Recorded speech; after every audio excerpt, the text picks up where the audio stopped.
Ross, yeah, you there? Howard, I think we found someone who likes to talk more than Baba Booey. I can't stand Tim Sabean's voice. He's got that radio voice. Oh, yeah?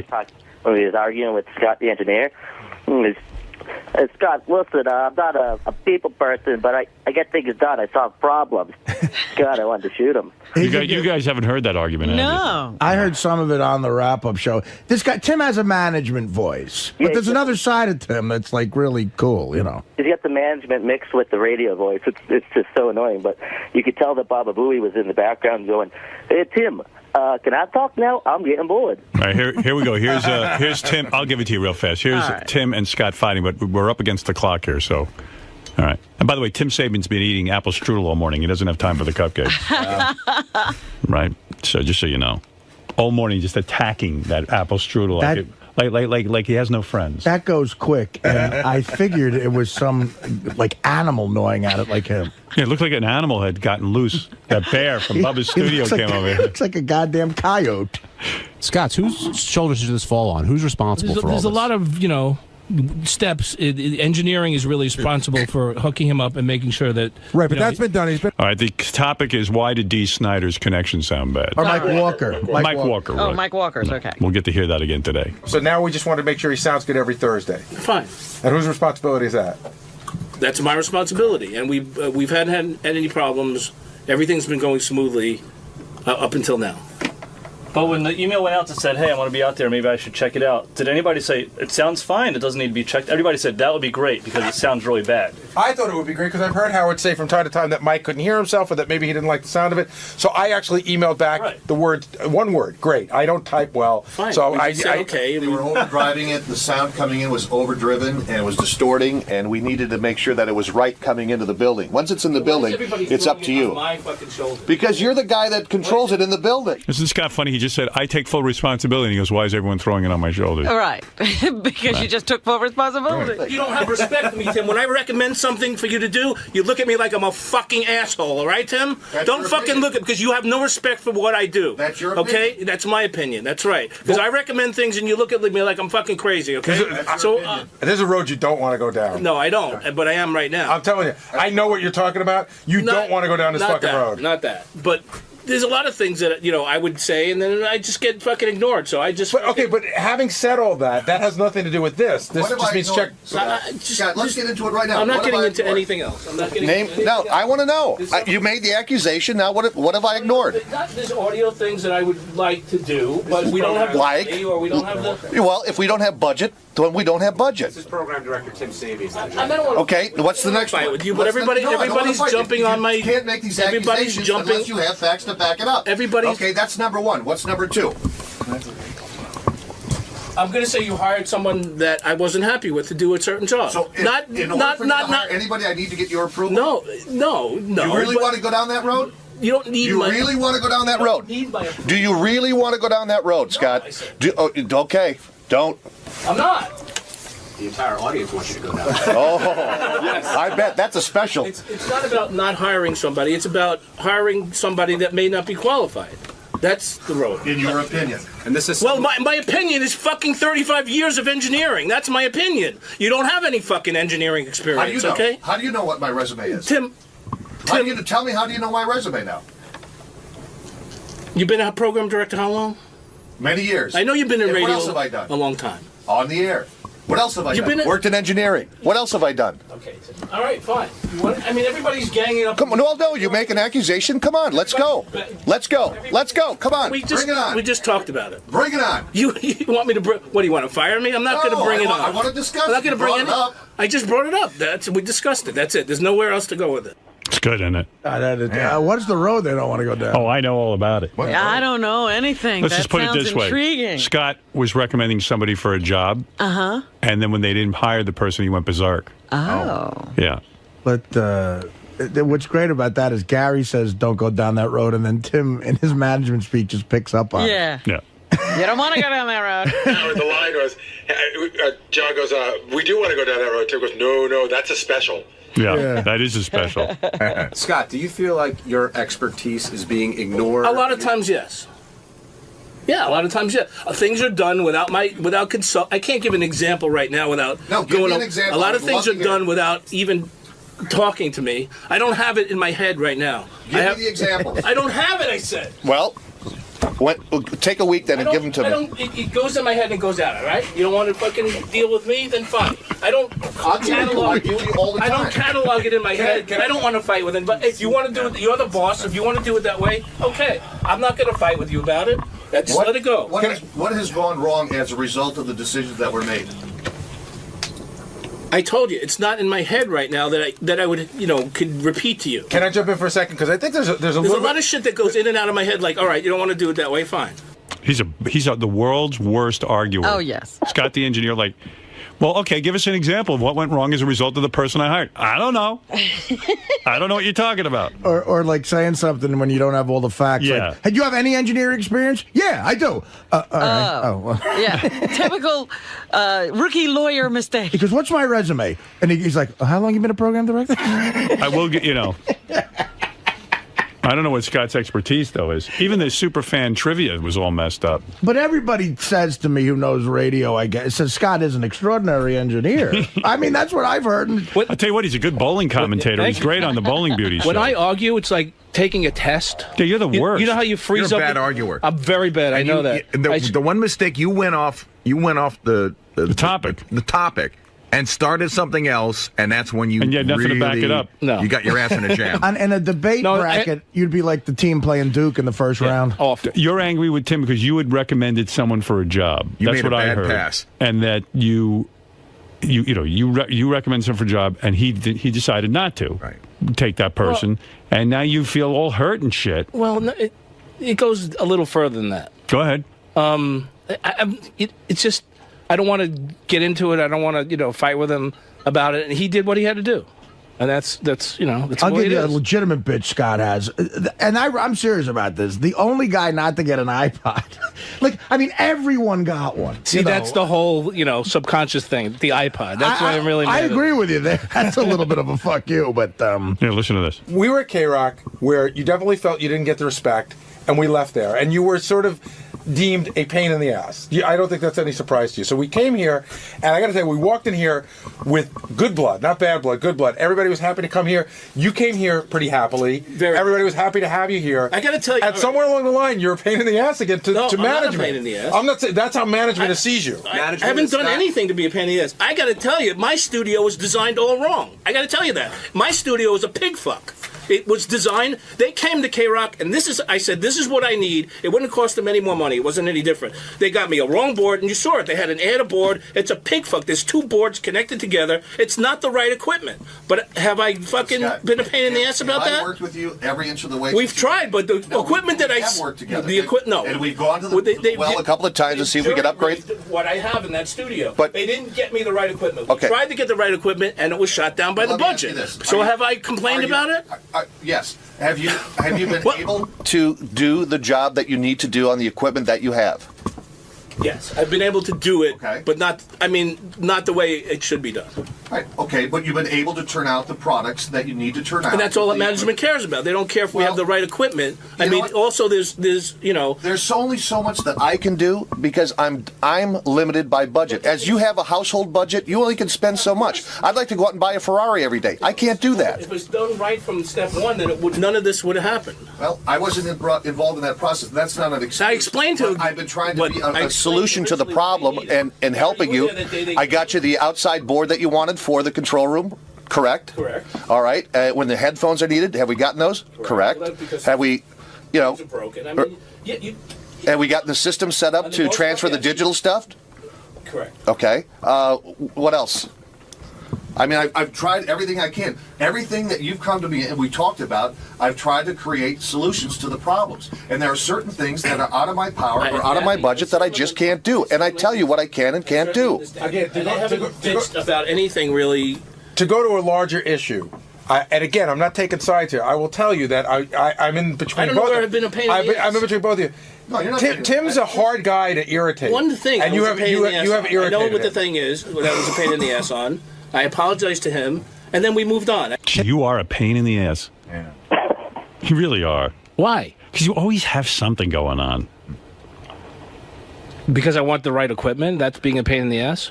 I don't know. It's just everybody always ends up hating. That's for the Doesn't show. Mel hate you? That's for the show. Mel hates him? I think Mel hates Let's Scott. not bring up the Mel thing. Does Mel hate you? Mel's hard to figure out. I don't think he hates me, but you know, everyone hates you. It was funny when Tom came up a couple of weeks ago. Yeah. And Mel and Tom were in the hall, and I walked by, and Mel goes, "Here's Tom. You know Tom. Remember Tom? He's the guy that fucked you." I'm like, okay. Well, listen, there you go. He wasn't That's the only funny. one that fucked me. What's up? Yeah, Mel wasn't fond of him when we left the other station. Right. What happened was, Scott used to do overtime for us, and he started complaining. And he was making, good money doing overtime, but he was complaining about something. So Mel said, "No overtime for Scott ever." And we got to a point where we really needed him, and it was no overtime for Scott specifically ever again. Well, the problem at that point was there was just so. It's always a problem. But you're the only person that I know that Mel's made an edict just for one person. There was just he loves Didn't me. Scott he loves ask me. for like $1 million when he first came to Sirius? I did. Yeah. He asked for $1 million. It was something crazy. That was no, it was $1 million. He did. He asked for $1 million. Who would fucking believe that I wanted $1 million anyway? Oh no, you asked for $1 million. You did. No, I did, but who would believe I would be serious about? People think you're nuts. Then why would you ask for it? Who else? When we all were talking $1 million. salary, who else joked besides Were you you? looking for a 15-year deal or something? I don't know. $1 million year deal. That's right, $1 million year deal. Guys, is everything okay now? Everything's good. Everything's good. No problems. It's made by man. It's made by man. We can solve it by man. I kissed his ass again. Don't worry about it. Scott, where does this come from, though? I mean, why continue to get this angry? I'm not angry. Believe me, everything's not good. What? What does that mean? Is this just a ploy by you to appease management, or is this why you're coming back around on this issue? I'm fine. I don't know what the fucking problem is. Well, you get angry. I didn't come back around on any issue. You said your piece, and now you're okay. Yeah, it's usually what I do. So everything's fine. There's no pent up animosity, nothing. No, it's all about the iPod. All right.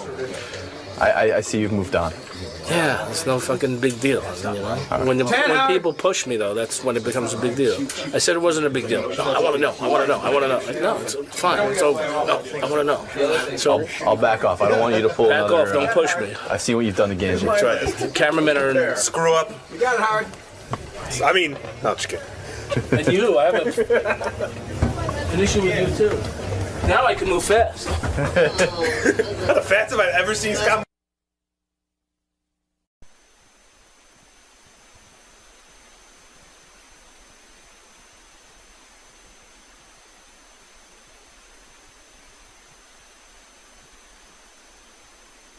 We'll return next week with all new Sirius shows. So for now, enjoy this new episode. And then the governor of California will be calling us to, I don't even know what he wants to say, but he asked if he could come on. Arnold Schwarzenegger, governor of California. Lisa G. in a summer dress today. I Lisa, know, thank God it's 80 degrees. And what is going to happen now that it's 80 degrees? I mean, how Dresses, sandals. You're really I'm so happy. Okay. Jogging in the park. Easy. Let's go. Let's. Wow. Somebody hose her down. I'm so happy it's warm. You love it. You love it. All Don't right. you? Come on. Oh, please. Are you kidding? I almost went outside yesterday. It was so warm. Everyone said to me, "Can you believe how warm it is?" How would I know? I'm locked up in a cage. Yeah, somebody asked me, and I was like, I really don't know what the air feels like. Really? Come on. Well, I actually went to dinner with Mary McCormick last night, who is my movie wife. She's doing well. She's doing a play in Manhattan. I must go see her. So we had dinner together. She's in Boeing, right? I don't know. Is that what she's in? Yes. Is it about, she plays a German woman. Yeah, I think it's a guy who dates 3 women or stewardesses at the same time. I believe that's the plot. She didn't tell me a thing about it, and I didn't ask. No, I don't ask. I don't want to know. You don't want to know what she's doing. I told her I hate plays. Oh, geez. She goes, well, you're going to come and support me on the opening, right? I go, what night is it? She goes, a Wednesday night. I go, I ain't going. I got to work the next day. She goes, it's 7 o'clock, for God's sake. I said, yeah, when's it over? Well, you could go to the red carpet is what she means. You don't have to necessarily. Oh, really? Can I sneak out? When's it over? What time's it end? I mean, honestly, that's American Idol night. It's a big night. Oh, yeah, I forgot. I'm just kidding. You know what I said to her? I said, honestly, I don't get plays. I really don't. I said, who goes to them? Get? Who sits at them? Who, like, is so anxious to get tickets to them? I go, it sounds horrible. And she, I think she left at that point. All right. Anyway, so what's going on in the Howard 100 News? So how sad is JD? A post on his MySpace blog reveals just how depressing things have gotten for him. The post was written the day of Artie's attempted attack on Teddy and states, quote, "What happened was controversial. Some people don't even believe it's real. A lot of feelings were hurt. Lives changed because of it. But who would have thought that I would be the best dancer of the Stern Show staff? It's unbelievable, right? And then, of course, something happened with Artie. And my victory has been forgotten and or unnoticed. Oh, well." He blogs, JD? Apparently. Yeah. Wow, that's so sad. You know, blogging in itself is sad. It's like, come on, he's joking around. But blogging is so sad. I mean, what is it, JD? How is that a news story? That's like the most retarded thing ever. What, your blog? Yeah, it's not. Why do you didn't know blog? you have a blog. What, Well, are you I like write Mike things- Ganji? You need to be known? No. Well, You need, like, in other words, the time you get on this show is enough. Now you want your thoughts out there for everyone to read? well, no, I had an idea, and that was my funny idea of the day, and I did it, and I didn't mean for it to be like Howard 100 News. But hey, How often do you blog? Not that often. who is it for? Yeah, like who is your core audience for that? Whoever goes to my MySpace page. How I get many like friend requests friends do every you have? freaking day. Doesn't it seem like a waste of time, though, to blog? I mean, Sometimes. like, who are you writing No, to? dude, that's why I hardly do it. I Yeah, don't but why do is that important for you to blog? Like, what is it you have to get off your chest? Why don't you that was an idea I had. Why don't you go make a friend, a real friend, not a MySpace friend? And Friends suck. I mean, like, he's writing down his thoughts. But he doesn't talk to anybody. That's why he needs to blog. Yeah. How many FRs do you get a day? Look at you. What's an FR? Friend request. Oh, friend request.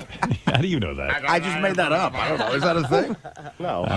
All right, thank you, Jay. Yeah. Coining it. And your I don't know how blog. many friends he has. I'm glad I could help the news out. Now, but JD he thinks it's no big deal, but he likes saying how many friends he has Oh, because he he's got a does. shitload. Come on. How many do you have? friends? Well, I have like over 10,000 MySpace friends. Wow. But why do you blog? Do you want to Dude, create? It's not. Listen. What is it? What is it, when you sit down to blog? Like, what's going on internally with you?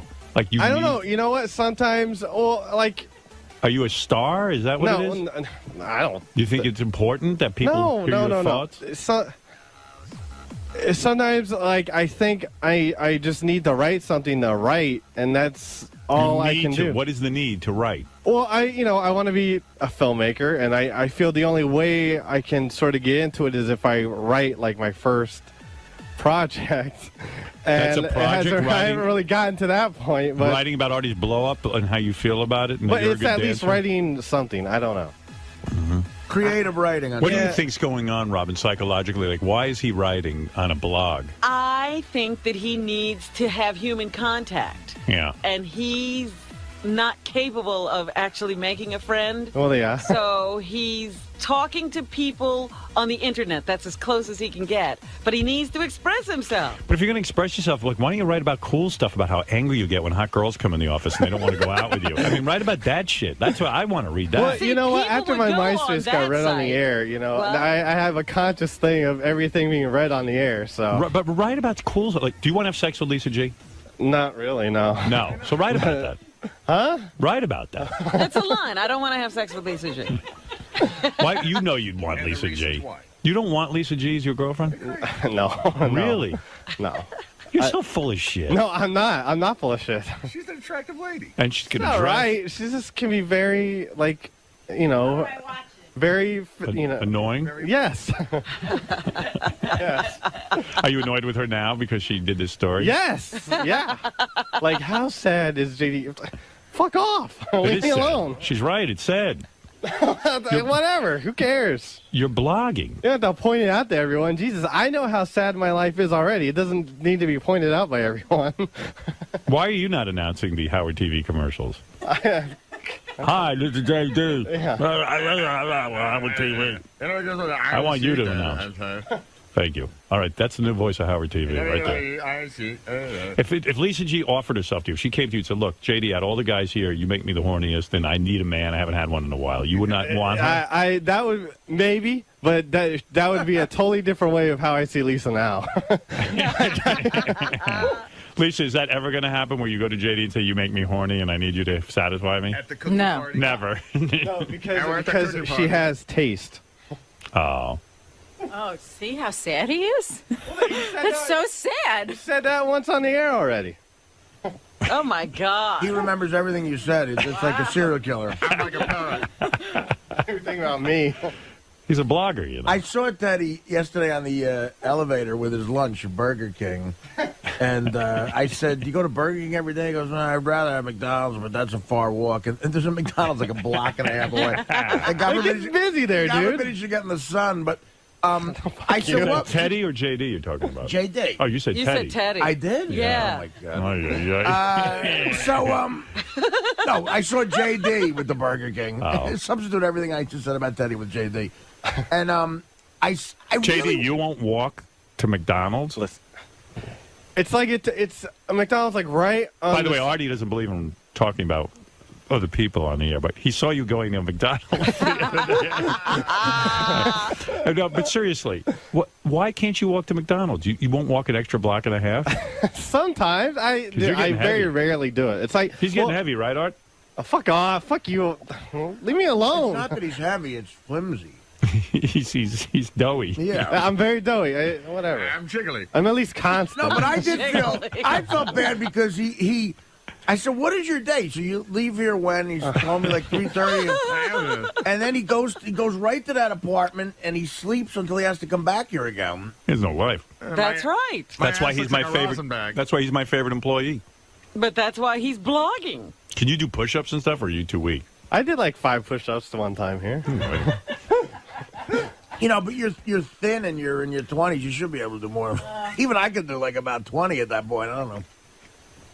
All right. Thank you. Can I leave now? No. Oh, too bad. Look, he's wearing the Artie Lang shirt. Look at that kid. He's very supportive. Hey, on your dad's webpage, are you now #1 friend or you're not?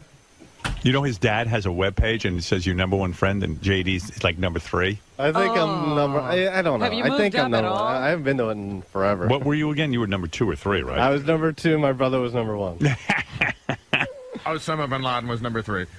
And you're older than your brother. Yes. Oh, my God. Because it was JD. You could say, look, you're my firstborn. You know, that's right. I think I know why JD blogs, Howard. We sort of figured it out. We got it. So he does his blog where he talks about how miserable his life is, and then everybody writes him to cheer him up. Oh. See? Let me see. He's getting interaction. So I decided to go to a birthday party for someone. Oh, my God. A friend of a friend. And if you know me, it's rare I even leave my house. If you know me. Look at this blog. But I thought I would change things up a bit. Say if anything happens at this place. It's all angry. Maybe I'll meet a girl or get a number or something. More than likely. Isn't it more than likely? What did he write? THEN. Oh, yeah. More than likely. He's blogging. I don't know. I'm a filmer. I don't know. I would have sat in a corner watching everyone else dance, but hey, at least I went there. So I go to the China Club. Oh, this is where they didn't let you in? They didn't let him in. So I got in a cab and went home, and now I'm going to play my PS3 till I pass out. What's a PS3? PlayStation 3. Douchebag. Fuck you. You play chess. Leave me alone. Lashing Now out. people write back. That's brutal, JD. It has happened to all us at one point or another. Enjoy the PS3. John. Man, that is like, you know. Oh, man. This one from a girl. Sucks you had to pay for a cab for nothing. Next time, bring me. The tits will get you in. Why don't you call this broad? Yeah, did you call her? Probably Did lives you like in contact her? freaking It's probably what? Arizona or something. There's a chick who said she wants to come out with you. Heather Whiz. This guy goes, that sucks, but don't give up on the nightlife because of it. Rachel and Jake. All of JD's friends write back and tell him he's not a loser. It's okay, JD. Thank you.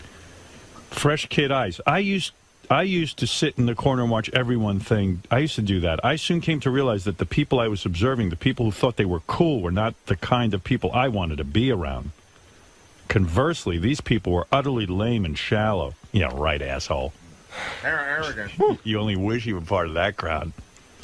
Why even put yourself in that situation? Playing games until you pass out is perfectly fine as long as the games aren't shitty.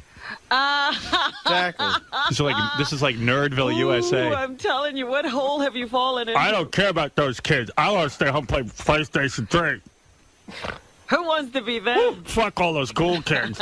Fuck all those kids getting laid. I don't think Play it's games till you pass out. I like staying home and passing out with my PlayStation 3. And staring at the crack in the wall. Don't play shitty games, that's all. I don't think it's such a bad thing that he's writing this. I just don't see how this is going to get him to be a filmmaker. Yeah, his blog. I mean, you got to write a script. I know. But I've got to write something. You know, he hasn't sat down to write the script, and he just feels that, he wants to exercise his writing muscle, Artie. I'd publish a book, JD's blog. I would call it An Unsuccessful Life. Yeah, Ralph. Oh, my God, Ralph? Excuse me. Did Artie just say that he could do 20 push-ups? He said when he was 20s. his age. Oh, I thought. And I could probably do cose to that now. He could do it. He did them recently. He's a strong man. I did 22 recently. Yeah. Trust me, if you saw him run out of this room after Teddy, the guy's not weak. Hey, speaking about that and promos and stuff, did you hear the promo for the replay of the Artie thing? No. I think they're sort of glorifying his. They are. Tim came in and goes, plug the fact that we're having the big Artie weekend this weekend. Big Artie blow-up special. I mean, but Tim came in with corporate orders. He went, they got to pump up the Artie blow-up. Come on, doesn't that send the wrong message? Yes. Yes, we love sending the wrong message. We've been sending the wrong message for the last 30 years. It'd be really great if he got his hands wrapped around his throat. That'd be the greatest moment ever. I mean, well, it would have been higher ratings, yes. All right, thank you, Ralph. All right, there you go, Ralph. Right, Ralph worried about society. Ralph worried about society. Well, you got retards like Sal around there. Now he's probably going to go in. Who knows? That's right. Thank you. Retards like Sal. I got retards like you running around, Ralph. All right, JD, good luck with your blog. Sounds like you're onto something big. Oh, yeah. Yeah. Imagine him sitting at that computer thinking of shit to write. What's your next blog about? Do you know? It's going to be, I don't know. You do too. No, I don't. What? Something has to I'm not going to happen? blog anymore. Well, Something has to it's going to be happen fuck before you- everyone like Scott. Oh, jeez. In 12 years, when I officially get my website off the ground, JD at gigs, he's doing a video blog. JD, where he talks. Well, no, I haven't really been doing that. because he wants to be a filmmaker. Hi, this is a video blog. Well, what are you going to do? You're going to have some sort of voiceover on it, and you're going to talk to the people, interview the people. Yeah, here and there. It was just I thought it was just gonna be like a lot of backstage stuff and whatnot. We sent that JD to that. What was it? Night of Too Many Stars. It was Night of Too Many Comedians or something for Comedy Central. You want to hear him interview people? Yes. All right. Who's your best one? 𝗪𝐿cy 𝗵𝗲? Yeah. Sarah Silverman? This is the Robert Smigel thing for autism. Oh, He does it every year. John Stewart hosts it. All right, here's JD interviewing. I'll start with Richard Belzer. How'd that go? I don't know. He was just annoyed. He had like a dog with him, and he always has his dog. Yeah, I don't know. But the dog. It was funny. The railing almost fell on the dog. So, who is the most overrated comic in showbiz today? Yeah. What are you looking for? Are you asking other people that? Yes. Who wins? Well, no one yet. Well, who are they mentioning? No one. Come on, no one's. You're actually the first person I asked. Oh. I have a lot of questions here. I can ask you. That's not a fair question. Why are female comics not funny? That's not true. As you know. Why are you trying to be provocative? Did you ask Sarah Silverman that question? What's the worst? Bunch your fucking lights out. What's the worst thing about being you? The worst thing about being me? Yeah. Talking to you. Describe Howard Stern in one word. Genius. Thank you very much. Okay, very nice to see you. Richard Belzer, good guy. Anybody who calls me a genius is a good guy. Here's JD with 𝗪𝐿cy 𝗵𝗲, the star of Frasier and his new show I don't know the name of. 𝗪𝐿cy, Sirius LA Radio. Thank you. Who will you be voting for and why? John McCain. And what happened with you and Howard Stern? happened with us. So will you talk to us a little bit about... I have nothing against Howard Stern. Just don't come on the show? Well, I haven't been asked. You haven't been asked? See you later. What, he run away from you? India. Are you Howard Stern? Haven't asked. How'd it go with Sarah Silverman? You must be attracted to her. She's very cute, yes. Yeah, you want her, right? I don't know if I want her. What do you want? What do you want? Not you don't her, want not Lisa Lisa. G? You You don't want Sarah Silverman? You know what? Like, I don't know. You want that chick Flo Rida brought in? Yes. Like her. All right, here is Ashley. JD and Sarah Silverman, the comedian. Sarah, Howard Stern. Oh, hey. What's up, Sarah? I don't even know where to start with this. Why, what's wrong? What are you going to ask me? No, what are your feelings about what happened on Thursday? I can't get my head around it. My head is spinning. My heart is sunken. I can't believe we have to wait a week. She's talking about, of course, the Artie incident. Artie's blow up. If he went to Amsterdam, then maybe everything's okay. I just hope he comes back. Yeah. If you could kill one celebrity in Hollywood, who would it be and why? Nobody. Fuck. You. Why me? I don't know. Something about the hair, facial hair, and the teeth and the smile. Is Ellen DeGeneres funny? Come home, Marty. I love Ellen DeGeneres. I think she's really funny. Come home, Marty. We love you. This has got to come from inside you. I love you so much. Rate me on a scale from 1 to 10. Rate you on a scale from 1 to 10? Guys, did you get Jimmy and Ben a wedding gift? I gotta move around, guys. Your boy gotta move around, guys. Thank you, Sarah. She was saying she loves me, and you crowbar in a question about you. Yeah. It's my first time, Artie. I'm sorry. It's very unprofessional of me. Beth went to Jimmy Kimmel's show last night. She's in L.A. Uh-huh. And I said to her, like, well, why are you not coming home? Like she was, she had some business to do there. She wrapped it all up, and I said to her, I go, like, why are you hanging out today? Like she goes, well, my flight's first thing in the morning. I go, yeah, but like she was going to dinner with Jimmy and some other people, and going to Jimmy's show. Jimmy's show's a party in the back by the green room. They have a big bar. Oh, that great! People go to. You know? I go, what are you? What are you? Party Central? I was like, who wants you in L.A.? I'm marrying you. That's what I'm talking about. I need service. Where were they going? Were they going out like a full night? Or Yeah, like, they were going out. I never heard from her again, so it must have been a good night. I hate that with a chick. I'm like, I hate not getting the update late because your mind starts wondering. I'm like, come home and watch me play chess. Come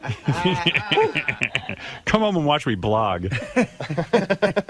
Let's see. Oh, Senator Robert. He's not a senator. Who?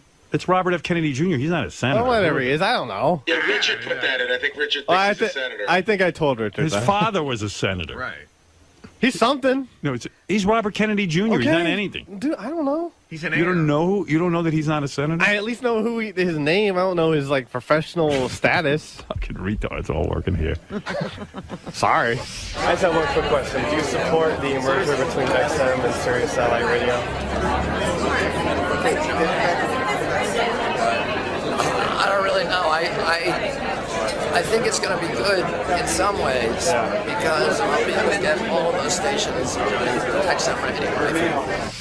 What happened to him? How come he sounds He so... has I remember we talked about once, he's got something wrong with his vocal cords. Oh, wow. Well, that sounds depressing. Yeah. Man, he can hardly speak. Who's Susie Essman? I don't even know who that is. She's a comedian. She's on Curb Your Enthusiasm. She's very funny woman. Really funny, yeah, actually. She's a great roaster, and on Curb Your Enthusiasm, she's hilarious. Hello, Sirius Satellite Radio. And who are you? Susie Essman. And who will you be voting for and why?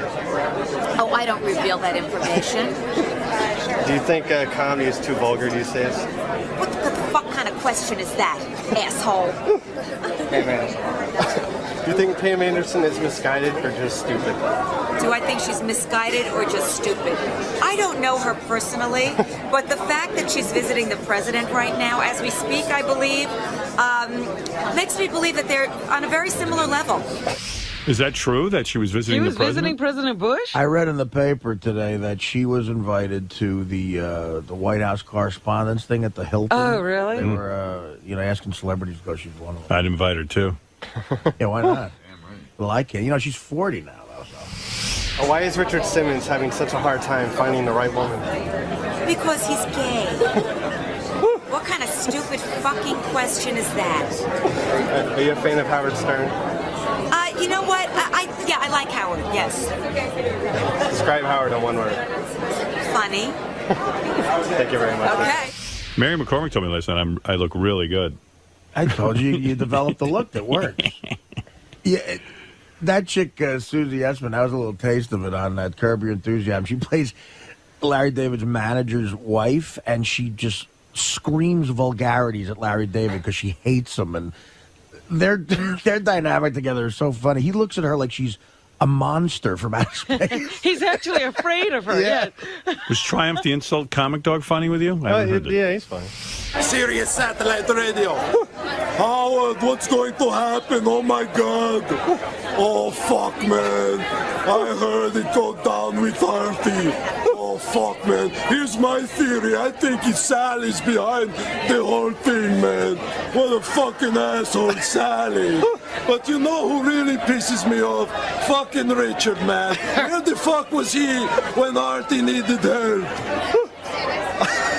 I'm just going to keep talking to myself and pretend that Howard's listening. What do you think about... I have imaginary conversations with me holding the phone and Howard and Artie listening, man. What do you think about Artie's weight gain? Are you worried for Artie? Artie's gaining weight? I hadn't noticed. I thought once you hit 500, it's pretty much, can he still get out of his room? Barely. Or is he one of those guys who, that's what I want to see. I want to see, him do the show from his bed, and not be able to, be one of those guys where he's completely bedridden and has to be hooked up, to a microphone, and I got nothing. Describe Howard in one word. Youch! If you could kill one celebrity in Hollywood, who would it be and why? It would be, if I could kill one celebrity? Yes. Well, it depends on what you consider a celebrity. See, on Howard's show, it's basically any fucking idiot who walks off the street is a celebrity. So, you have to give me a realistic... Like A-list, movie A-list, stars. Okay, so now we're not talking about Richard or Sal. No, we're more like in the Baba Booey category. Not even that, higher than that. No? John Hine? Higher than John Hine? Is it possible? I don't listen to anything but Howard radio anymore. So, because I wanted to lose all sense of reality. As I just sit in my car 24 hours a day, listen to Howard, listen to the Round Table. The Round Table guys, those are the celebrities I want to be. Like Mutt? Yeah, like Mutt. Yes, because we're both dogs. He's a Mutt. All right, thank you. Thank you. Yeah, no, it is time to wrap it up. That went well, I think. Mutt. That was great. Can already get out of his room. All right, thank you, JD. And yeah, good luck with your blog. Mutt. Big day today, Celebrity Superfan Contest. Any predictions? Who's the most knowledgeable out of all three of you, do you think? I think we'll find out. I don't that's the point of today. That's the whole idea of the contest, you asshole. No, I don't think this is the Russians versus the Americans in the miracle hockey Olympic game. No, it certainly is. There's no hockey at all. But no one's feeling overly confident today. No one's no early predictions. No early predictions. I think we're all winners because we're here. And you guys are playing for charity today. Yes. Oh yeah, right. Who's everyone playing for? I'm playing for the 𝗬𝗵𝗲 Project, which is my charity, foster kids. Okay. I'm playing for Reading is Fundamental. So I should have kissed ass and played for the North Shore Animal League. But, that would have been good. Yeah, I probably would have gotten an easy question. Right. But no, I'm playing for my charity, Pets Over People, where we actually redirect funds that would be marked for homeless people and given to pets. Hey, now look at our set for the next big bit. Wow, look at that. It is the first Celebrity Superfan Contest, Howard Stern's Celebrity Superfan Contest, brought to you by Sonos. We even have a sponsor. There's a $5,000 prize. Each of our celebrities, Jeff Probst, Jimmy Kimmel, Jerry O'Connell, are all playing for their charity. And won't it be fun to find out why they picked that charity? Yes, and also it will be interesting to see just how much they really know. That's right. The guy I thought in the beginning is going to win this. And first of all, let me say hi. Hi, Jeff. How's it going, Howard? Good to see you. Jimmy, good to see you. Hi, Howard. Hey, are those guys coming through one channel? They sound strange. Scott, do you have this set up right? I think we have like $8 microphones here, so yeah. Mine actually says Tandy on the side. Actually, I think you're coming through both channels. I think we're okay. Yeah, they just sound strange. You just sound strange, but maybe that's your voices. I don't know. Could be. Jimmy, hi, and Jerry, great to see you. The guy that I thought was going to be the favorite here today would have been who? Jimmy Kimmel. Thank you. Because I know he listens religiously, but Yes. I know Jeff listens, but sometimes I think, well, he's out on... Something sounds weird, Scott. Like this wasn't tested properly. And you sound weird now. Yeah. There's a lot of noise in the room. Because I think those mics, and it's probably picking up the ventilation. I don't know, but this is typical. We should go home. Did anybody... Yeah, Artie's right. Did anybody really test this out, Scott? Yes, we did. Did you listen to it? Oh, no, why would I do that? Did anyone actually talk into the mics? Yes, we did. He's Scott, lying. are you showing off for them by fucking up? It's like I'm in my car every morning. I love being able to see the visual. All right, it sounds a little better now. Jeff, I'm going to try and muscle my way through this despite the technical difficulties. It sounds like we moved this contest to a new location. Jeff Probst, the host of Survivor, going into its 11th season, maybe? 17th. 17th. Wow. We do 2 a year. It's a little misleading. He's in one channel. He's in one channel. Scott, I want to fucking Come on, strangle Scott. you. This is important to me. My audience. Is this part of the game? This is part. Yeah, I'm in one channel also. Yeah, you guys are all in one channel. Oh, my goodness. I just want to kill myself. Shall we have another break, Scott, so you can get this straightened out? Do you want us to break, Scott? Motherfucker. You're now seeing it. It sounds pretty good to me. Great. Oh, it sounds awful. Okay. It sounds awful to me. Scott, do you get nervous when this happens? Do you start sweating, or are you so used to it by now? You're so in one channel, Jeff. It's not even funny. It sounds like he's talking in a tin can. And you know what? I know these guys didn't test out the mics. I know it. They're How lying does this to me. happen? This is what I wonder when I listen at home. I like everybody. You think this is a huge show, and you wonder how can you not get it right, Scott? Now he got it right. What did you do? What did you do? And you know what? We would have gone through the whole bit. He never would have hit that button. I swear we checked it yesterday. You're fucking lying. Bring in Evan and my intern. All three of us. Why was it? And you don't even notice that it is coming through one channel. You didn't even notice. How could you be the engineer and you don't notice? How's that possible? How is it possible? I thought it sounded pretty good, Scott. Yeah. Jerry, you're not understanding something. He's the engineer. So I start the bit, and I'm going nuts. And I look over at him. He would let the whole bit go like that. He would let the whole bit go like that. Well, he's Scott, and he's learned. You've reinforced that there are no ramifications for this over and over and over again. On the Jimmy Kimmel Show, would you fire him if he had repeatedly No, it'd up? be the same thing. Same situation. Do you have trouble firing people? Oh, yes. You do? Oh, yeah. Nobody ever gets fired. I really should fire him. Nah. It's funny. Let's take a vote. Scott, the jury has spoken. The tribe has spoken. The tribe has spoken. No, I'm with Kimmel, though. You can't fire him. It is part of listening, and it's amazing every time. It is amazing that he fucks it up every time. Over and over and over. It's his thing. It's like his A or something. Here is my analysis on the game. Let me get back to this because I'm excited about it. Jeff Probst, the host of The Survivor, who is, of course, in his 17th season, as he pointed out, a lot of times he's away and he has to rely on tapes. Now they have the internet, but there were times where you have some spotty holes in your history of the Howard Stern show. True. All right. Jimmy is pretty good, except for the NBC years where he occasionally heard a tape or something, right? Right. Okay. Jerry, though, I have a feeling, could take this whole thing. He regularly leaves voicemail messages for Gary and for the guys about stuff he hears on the show. He has a vast command of this, and you've been listening for a very long time. Well, I think my benefit, I don't want to boast, but I'm from the New York area, so I was around Even in during 92, the 3 days. Yeah. I'll tell you how good Jerry is. Jerry missed 30 minutes of the show on October 15th, 1987, and immediately got a tape of those 30 minutes. Actually, Jerry told me in the green room he doesn't listen much at all. We're going to find out.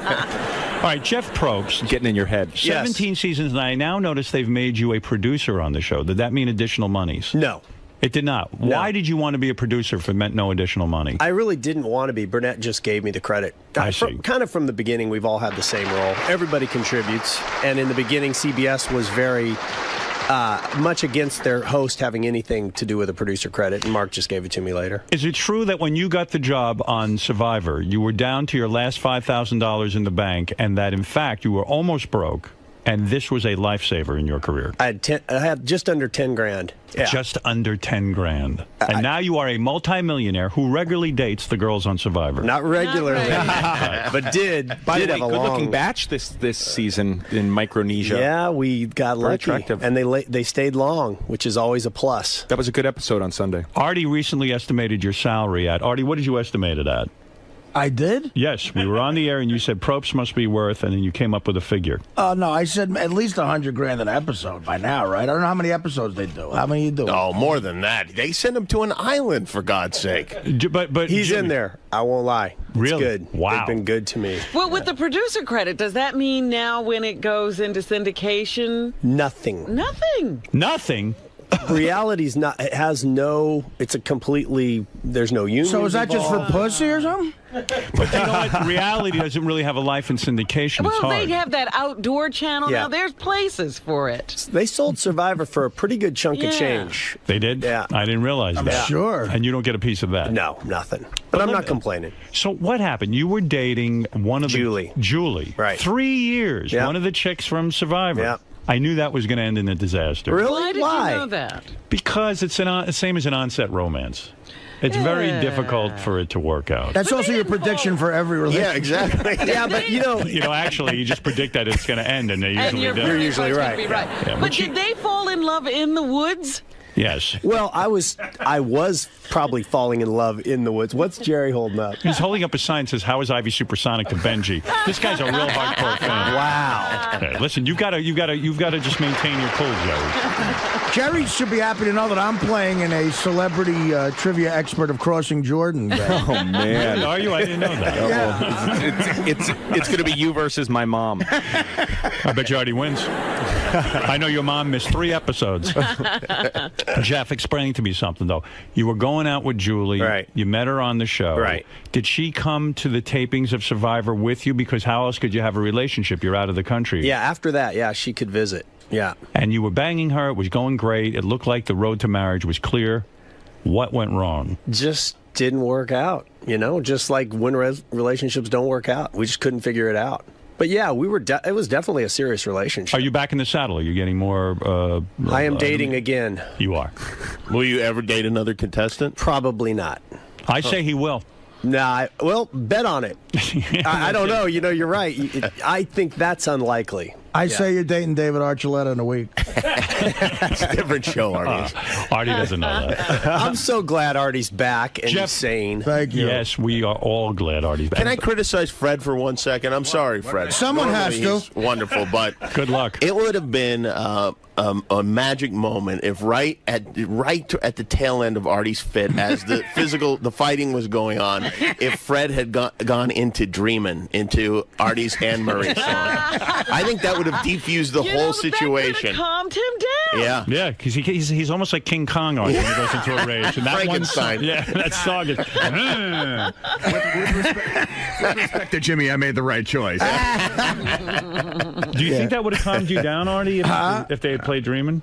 No, I think heroin would have calmed me down. Listen, I was when I got by Benji, I was surprised. I thought Fred was going to drop me. Man, That would have. I thought Fred was going to come out Who with would some have sort of thought that he was like that out of control? karate move.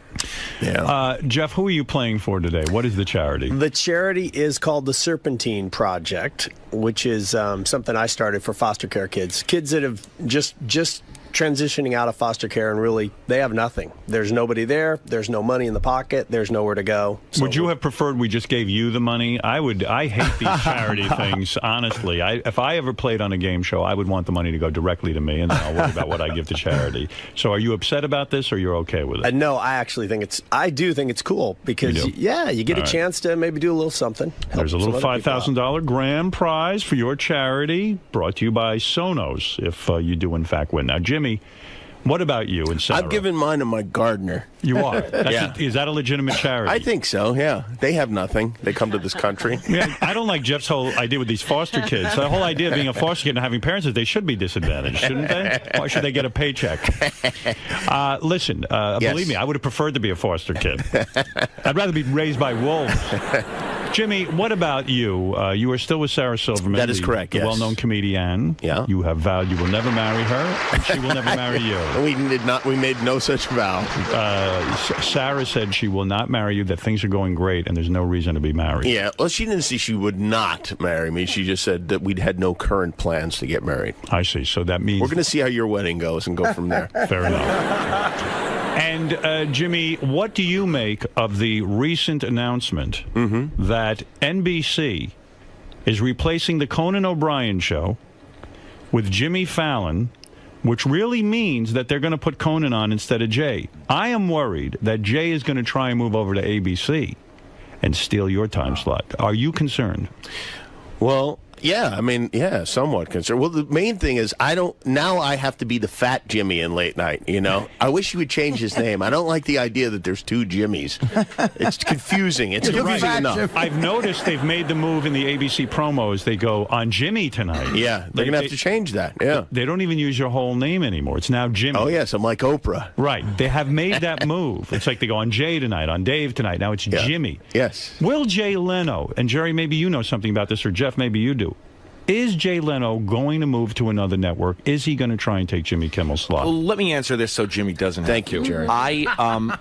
As a former employee of ABC, I know how highly they regard him. I don't think they'll get rid of him, especially now. Who, Leno? No, I don't think ABC will get rid of him. Do you think ABC will try and move Jimmy to 12:30 and put Jay on at 11:30 if that is the case? I personally feel, and this is just my personal opinion, that if Jay leaves NBC, he will probably do a deal with either Sony or Fox. You think so? And not go to ABC? And not go to ABC. I think Jimmy is much too popular right now. Do you agree that Jay's a fucking asshole and shouldn't even be on TV? That's what I think. I think Jimmy belongs on TV. I think Jay's a fucking asshole. But I'm really concerned about John, is who I'm concerned about. Stuttering John. Will Jay, I'll guarantee you this, if Jay moves... Yes. He will not bring Stuttering John. Who wants to bet on that? Anyone? No. You think so? You don't think he'll bring him? Absolutely not. I think he would bring him. It's hard to find a stuttering announcer. Stuttering John, what do you want to say? If Jimmy's looking for another co-host. I just want to say, Howard, before you get mad, you might want to ask the contestants to turn off their cell phones. Oh. Please. Why? Whose cell phone is ringing? I don't want you going all Scott on us. I'm not pointing any fingers, but I just think we should all... No, mine's off. Why are you looking at me? Yeah. Jimmy, you are concerned about this, to answer my question. No, I'm actually not that concerned about it, because honestly, I feel like there will be a place for me one way or the other. Oh, somewhere. Now you're backing off that statement that you would leave if they moved you back? No, I didn't say there's a place for me necessarily at ABC. I'm saying there's a place for me. There's a place for you on Howard 101 at 7 p.m. That's right. What do you think's going to happen when Conan moves over? It's such a completely different show. This makes no sense to me. Clearly, they're going for the black audience. Don't you think this makes no sense on NBC's part? Jay is still getting big ratings. He's beating Letterman. Why would they take an unknown situation like Conan? Because they had to sign a deal with him to hold him. So give him his $40 million and let him walk out of there. Yeah, I don't know. It's. I think they figured Jay would be weaker at this point in the contract. You know, right? I think they figured out he'll be ready. He'll be ready to retire, but he's never going to retire. Will NBC go ahead with this and actually go through with this whole transition? Well, if they don't, I mean, it's going to be embarrassing after announcing Jimmy Fallon, and unless they're planning to add another hour to late night or something. I don't know. This is very, very, very intriguing to me. I don't know why. It's almost like Survivor for late night. Yeah. Jerry O'Connell, you come to us. I wonder if Jeff will have sex with one of us. Jimmy, what charity are you playing for? I am playing for Autism Speaks. Autism Speaks. Yes. But I thought autistics don't speak. It's ironically titled, yes. Yeah, that is an ironic title. Autism Speaks. Maybe that's a hope they have. And by the way, while I'm still on Jimmy, Eric the Midget's on the phone. He says he hates Jimmy Kimmel. Oh, yeah, I know. This is a shame because the person I love most in the world hates That's a me. new achievement for you, Jimmy. Eric, quickly, and I do mean quickly, why do you hate our super fan contestant Jimmy Kimmel? Because of the call that one morning after I visited his studio. Eric, I want you to know that I have a picture of you on my computer, and I look at it all the time, and I marvel at it. Do you have a picture with him with his shaved eyebrows? Now, his eyebrows look normal in the picture. Yeah, it was a little while ago. Is this a pre-mustache or post-mustache? This is pre-mustache. Pre-mustache. Yeah, so I believe that he took one of the eyebrows and put it over his lip. They didn't actually shave them, rearrange his face. I love that I'm getting to see Eric for the first time. There is Eric right there, Jeff. Can I just say something to Eric? Jerry O'Connell. I think he is. I think he's balking at doing this Colin Quinn film. Yes, because he's a little nervous about maybe his first foray into acting. I know he's a super agent now and those things, but he's never really delved into acting. You are an excellent actor. I would be willing to go over with maybe Howard TV and maybe help him with some of his lines and give him some pointers to maybe help him gain some confidence. I would be very willing to do that. Is there any chance you would appear in Taxi Driver with Eric as a co-star? That is going to be a question I'm probably going to have to ask one of my agents or managers. I would be Jimmy, you would appear in the film. Absolutely. You say that without asking any agents or managers. No, I don't even have any. Yeah. You have an agent? I commit right now to being in that film. Wow. Well, actually, no one was Eric- looking for you. Eric, you've got a coach now. Is that making you feel more confident? That's cool. Jerry Maguire was a pretty good movie. And Thank you. In what? I would be willing to go over and help him out a little bit. I just think maybe we'll just go over the script and talk about some points and stuff, and I'll give you some of my tricks. Well, I'll tell you what, Jerry O'Connell does a thing on the internet. He does an impression of Tom Cruise that is dead on. Have you guys seen that? Yeah, that's funny. Good. It is fantastic. I do have to. I have to give a lot of credit to Artie Lang's former coworker, Jerry Minor, who is an avid listener and listening right now, who really helped me out with that. It was really. You see, Eric, everyone gets help. There's no shame in it. Even Jerry O'Connell in his preparation. Jerry, can you give Eric a tip now? You say he has some tricks. You are going to have to listen to your co-actors. If you listen to them, it will really help you. Why do you have to listen, Jerry? I don't because understand. it will give you a natural performance. I'll tell you, when I did Stand By Me in 1985. that was a good movie, too. Thank you. Eric's a critic now. The first scene that we shot. And you were about the height of Eric at that time. He's a tick. We were shooting the first scene, and I was standing off to the side, and they were doing a dramatic scene, the other actors, and Rob Reiner yelled, "Cut," and came over to me in front of everyone and went, "What are you doing back here? What are you doing?" And I went, "Well, what do you mean?" And he went, "You're just standing here. What are you doing?" And I went, I'm not in the scene. I'm not saying anything." And he went, "You got to listen to everybody. Oh, you're all a fuck part of him. the scene." He made a bunch of. Did you contact him when he made a couple of stinker movies and said, "What were you doing there"? No, he's still pretty close to me and helps me out a lot. All right, fair enough. Listen, Eric. Again, why does he hate you though, Jimmy? I don't understand why Eric hates you. Well, I don't know. Eric, why do you hate me? Because you severely made fun of me that morning after I appeared at your studio. How does that make me different from every other person you meet? He hates them too. Eric, they make fun of everybody on the show. I mean, it's when that's the deal when you sign on. You got to know the rules, man. Kimmel is actually not really a part of that show, technically. Oh. It's a good point. He makes a point. He makes a real good point. All right, Eric, thank you. That is Eric the Midget. Everyone thrilled to be speaking to him. And Jimmy, I see you're captivated by him. I am. I love him. I swear to God. It really breaks my heart that he doesn't like me. But what are you going to do? Jerry, everyone is curious about your relationship right now. There is a rumor that you are currently involved in the biggest project of your life, impregnating Rebecca Romaine. Wow. What's he doing here?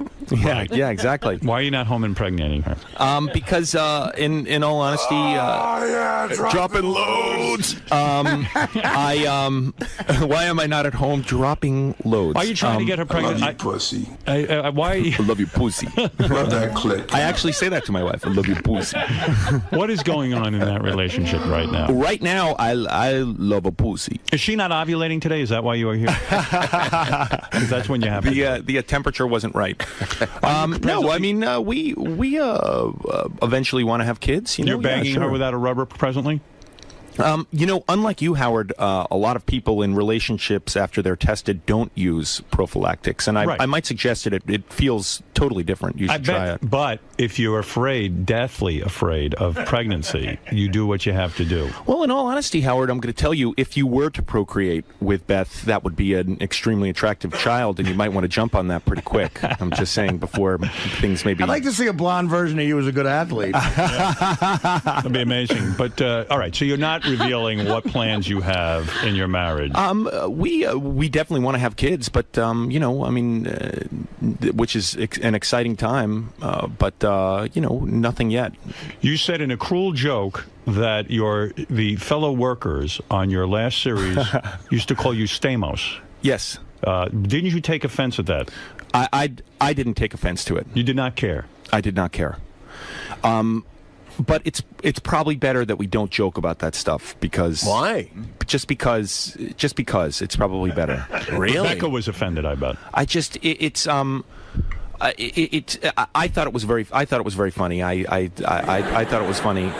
And I'm not sure everybody thought it was really Who didn't like it, John or Rebecca? I'm not sure everyone found it to be as funny as I and my coworkers did at the time. Jimmy, who do you think is better in bed, your girlfriend Sarah or Rebecca? Who do you think really, when it comes down to being a full-fledged lover, who is the better lover? And I would include Julie in this, but Jeff I'll go with Sarah just because I haven't had sex with Rebecca. Yeah. Oh, you haven't? No, I haven't. Right. So for you, Sarah's better. Yeah, I'm going to go with Sarah. Yeah, that's not what I heard. Yeah. I could be wrong. Well, listen, it's time to play. Let's stop the nonsense, all Well, right? what is Jerry's charity? Did we find out? Oh, yeah, Jerry. Now, who are you playing for? Actually, Jimmy brought up a very good point in the green room that we should have been playing for North Shore Animal League. That was a slip of the mind. But you guys should have been playing for different whack packers. I decided that. Oh. But, all right. Would that have been all right? They did say charity, yeah. Well, that's charity. Oh. I could have played for Eric. I wonder if Eric the Midget would have... If you were playing for Eric, Jeff, I wonder who you would choose to play for. Whack Packers? Who would I really want to see? Probably John the Stutterer. Wow. Really? And Jerry, who would you want to play for? I would have probably played for, I believe his name is Jeff, who just passed away in prison for his family. You're talking about Kenneth Keith? Kenneth Keith, sorry. You better brush up. You could lose this. Jeff Curro is dead in a trailer. All right, it's time. Jerry, who are you playing for? I'm playing for Reading is Fundamental. Why? Is reading very important to Reading you? is fundamental, yeah. Because who doesn't know how to read? That's what I'm trying to figure out. I mean, What is that? It's just I think reading is it's just a good charity. It's been around for a while. I remember the commercials. Remember the reading. It's another trick too of your acting thing, right? Listening and reading. Right. Key. All right, listen. It's time to play Jeff shitting on acting. Celebrity Superfan Contest. I love that. Jeff Probst, Jimmy Kimmel, Jerry O'Connell, all listeners of the show, all have voiced to me in the past that they know the most about the show. Who will win? Jimmy thinks he's going to win. I know it. I see it in his face. always think I'm going to win. It doesn't matter what it is. I think I'm going to win. Which is the mindset you're supposed to have going into a competition. Jeff, Jimmy, Jerry, time to play. Let me tell you how we're going to play our game. There are 5-point questions, 10-point questions, and 25-point questions. A couple of the questions are audio questions. That's correct. And I'm assuming Fred has the audio, because I don't. Oh, you do. Okay. Gary, preview page 2. Right. Nice. Click on 22. I'm going to start with 5-point questions. We'll graduate to 10-point questions, and then eventually end up at the 25-point questions. Oh, hey, I just want to say, I don't have it, but a friend of mine has Sonos at his house. Yes. And it is incredible. You wouldn't let Gary explain exactly what it was the other day. You got a little upset. Robin had already explained it. But you know, you can. It's music on demand. You can type in Don Henley and boom, like all of his songs come up and you can play them. It's incredible. Yeah, but why would you do that? Because, well, I mean, you can type in anything. You can type in. You don't want to hear Don Henley? He's all right, you know, whatever. By the way, Jerry right now is winning because he's even doing commercials, and he immediately gets extra points for that. And it's for the sponsor. All right. Are we ready to play? Yes. Yes. Boys, let me tell you the rules. It's very simple. You have cards in front of you with pens. I'll ask the question. Simply write your answer down as quickly as you possibly can. And then I will ask you to hold up your answer. And please try not to cheat. And if you cheat, you are disqualified. What is that? Oh, you drew a big cock and balls, Jimmy. Yes. That's not part of I like to get warmed up. I have a question. How are we going to cheat? If we have like notes on written on our shoes, you or might something? have a secret or helper. looking over your little partition there. to see That's what right. Oh, right. We ask you to be honest because you can see that partition is about as bad as it gets. I feel like I'm on the new Newlyweds game. Right. I have Okay, to here say we in the go. butt. Guys, don't talk. Don't say a word yet. Here we go into the game. This is really. We really want to know who is the greatest. And how much time do we have to answer? I'm going to give you like 30 seconds. Okay. Not even. Sometimes I might just randomly say your time is up. Okay. I don't really have a clock. Right. All right, here we go. Your first 5-point question. When we came to Sirius, who became the announcer on the Howard Stern Show? Write it down quickly. When we came to Sirius, who became the announcer, the official announcer on the Howard Stern Show? Everyone is writing. You can hear the pens going. Yes. And this is for the first 5-point question. All right, Is first I'm going to everybody go to ready? Jeff Probst. Jeff, hold up your sign and tell us what you have. George Takei. That is correct. That is 5 points on the board. Jimmy, write it down and let's see. George Takei. George Takei. It is Takei. Takei. And Jerry, what does that say? John Hine. I'm Boom. incorrect. John Hine. Jerry. Jerry, how did you get that wrong? I didn't understand the announcer. Motherfucker, I can't believe this. He's actually, in my defense, George Takei is not a permanent cast member here. I get it. Were you fucking Rebecca when that was announced? trying to impregnate her. That was How the is day. she, by the way? She's great. I miss looking at her. She sends her love to you and Beth. Thank you. All right, your second question, and don't embarrass your wife by getting this wrong. Name 3 whackpackers who have died. Name 3 whackpackers who have died. 3. This is a 5-point question. This should be easy for any true fan. That is not so easy. Think back on the history of the show and name 3 whackpackers who have died. Now, the show's been on the air for 30 years or something Somebody like that. must have died. Somebody must have died in that time. Name 3 whackpackers who have died for your 5 points. Who would it be? Everybody's writing. Jimmy has his hand on his forehead. Jeff Probst's having a hard time with number 3. I see 2 written down. Jimmy's surprisingly thinking. Is he stumped? Jerry O'Connell writing, but Writing long. I think he's writing a book. Yeah, he's got an essay going over there. I think he's writing his next script. Oh, everybody's struggling with this. This is good. Wow. Okay. All right. Time has to be up at some I point. would think so. Jerry, put down your pen for Christ's sake. It looks like you've missed another one. I hope you got it right. Okay, let's go to Jerry O'Connell first. Jerry, give us 3 people who died. They're whackpackers. Go ahead. Sadly, all I have is Kenneth Keith, who we were just talking about, and John Melendez. John Melendez in his sense. All right, that is wrong. You have no points on the board. Jimmy, you're sitting with 5 points. Go ahead. Let's see what you got. I have Kenneth Keith Kallenbach, Hank the Angry Dwarf, and Scott the Engineer. Oh, he's alive? Hank is correct. Kenneth Keith is correct. Scott the Engineer is barely alive. He's just. Come on, Jeff, steal this one. Well, it's close. I have Kenneth. Right. Yes. And then I have the original Bigfoot. Right? Right, that's correct. Oh. But I wrote Gary the Drunk, and I meant the guy who we heard die, who was always on the phone. I realize I wrote the wrong name. I can't accept I Gary the understand Drunk. that. Oh, so nobody gets the points there. Who's Gary the Drunk? Well, I couldn't think of Hank. I was thinking Gary the Retard, and I was thinking of the guy you said. Hank. The Oh, Dwarf. yeah. Everyone forgot Clef Palate.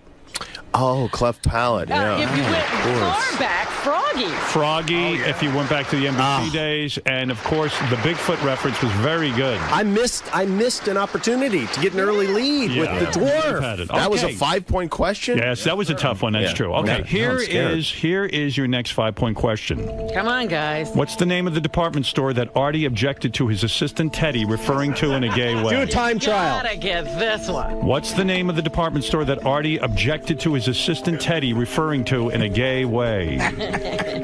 I actually went over to my buddy's Jim Yule's house to watch Howard TV as soon as you guys posted this. All right, here it goes. Let's go to Jimmy Kimmel first. Jimmy, what does it say? Bloomies is correct. Bloomies. Jeff, what do you got? Bloomies. All right, Jerry, are you on the board? Bloomies!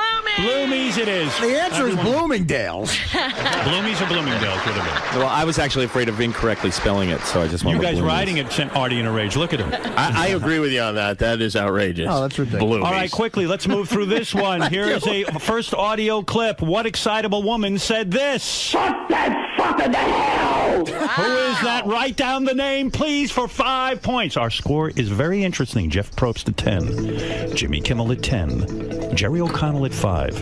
Very close contest. Everybody's on the board. All right, I see writing going on. Jimmy having some trouble. Time is up, Jimmy. I'm going to ask you to put your pen down and your foot. All right, Jimmy, what do you have on your card? Go ahead first. God, I don't know why her What do name you has have? escaped my brain. Wow, that is a blank. I know she's yeah. Jeff Probst? Oh, The I know black it. woman No. who always yells at Robin. That is not a name. That is not Jerry O'Connell. What do you have, Jerry? Crazy Alice. Crazy Alice is 5 I points. thought it was the Tied last the one. score, Jerry.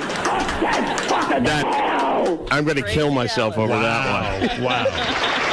All right, Jimmy Kimmel. Artie, please. Artie, Gay come Howard. back, Artie. Artie, please, Artie. Jimmy By the way, Kimmel- that's not Fred playing it. That's Jerry O'Connell saying it. Artie, please. I'm so worried about Jimmy Kimmel claims he's an Eric the Midget fan. Maybe this is going to give it a little advantage to him. Here we go.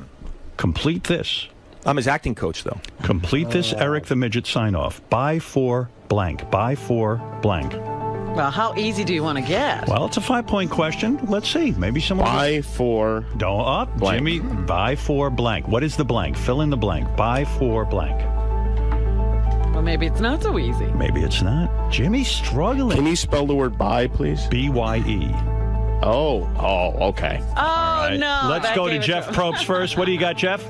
Now is the correct answer. Bye for now. Jimmy's got now. And what do you got, Jerry? You know, I got the Johnny Fratto Social Club. I'm embarrassed. JFSC. Bye for JFSC. I mean- oh, Jerry, falling behind again just when you tied things up. Bye for now. Jimmy, I'm okay. surprised you had to think about that. I'm like Well, I was Seabiscuit. thinking like B-U-I Bye and, for and the now. number 4, and it was confusing me. All right, 15, 15, and 10. We go Jeff Probst with 15, Jimmy with 15, and Jerry with 10. All right, last of the 5-point questions. What type of hands did Robin say her father had? What type of hands did Robin say her father had? It's been documented in literature. Robin. It's in Artie, I'm going to song, ask for your it's in impression in a minute. everything, yeah. What type of hands did Robin say her father had? Let's go to Jerry O'Connell first. Pens down, boys. What kind of hands, Jerry? Curious. Wrong, Jerry. Wait a minute. What do you got there, Jimmy? Ham. Ham hands. Total guess. Soft hands. Jimmy, the only one who says ham hands, you got it right. All Here three is were right. Artie. Artie, go ahead. Robin, it's your dad. When you was in the shower, your butt cheeks was warm. I'm going to tell everyone why I've got ham hands My arms smell like ham. and why she likes big dicks up her tight, juicy asshole.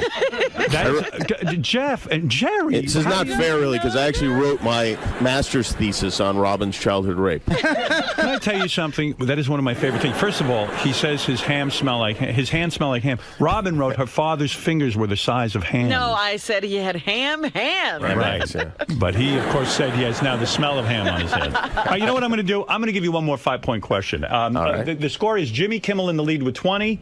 Jeff Probst, 15. Jerry O'Connell with 10. All right, okay. come on, Jerry. I'll give you one more 5 until we get to the 10s. I'm like okay? Seabiscuit. I come from behind. Here's audio clip. Which sexy woman said this? Oh, my God, I'm fingering my cunt. All right, who is that sexy woman? That is a very sexy phrase. Play it again for the boys so they can hear it. Here we go. Oh, my God, I'm fingering my cunt. All right, Jerry O'Connell, what have you written down? Go to someone else. I have to think about this. No, I can't. You can't think about it. Yeah, because then they'll give you the answer. Do you have the answer, Jerry? Go to someone else. Jerry, you're cheating. I mean, I'm just... All right, that's a no. Jimmy Kimmel, what do you have? Blue Iris. Blue Iris is correct. And what do you have, Jeff Probst? Blue Iris. That is correct. All right. Jerry, you're falling horribly behind. I know. Robin, it is time for a 10-point question. All right, this now gets this way is up in more the difficult. ante. Yeah. These should be much more difficult. All right, here we go. This is much more difficult. What school did Artie Lang attend after he got in trouble with the law? The judge sentenced him to school. Oh. And Artie had to go to school. This is a 10-pointer, and you can only imagine what school. That's right. Artie, as you know, was arrested.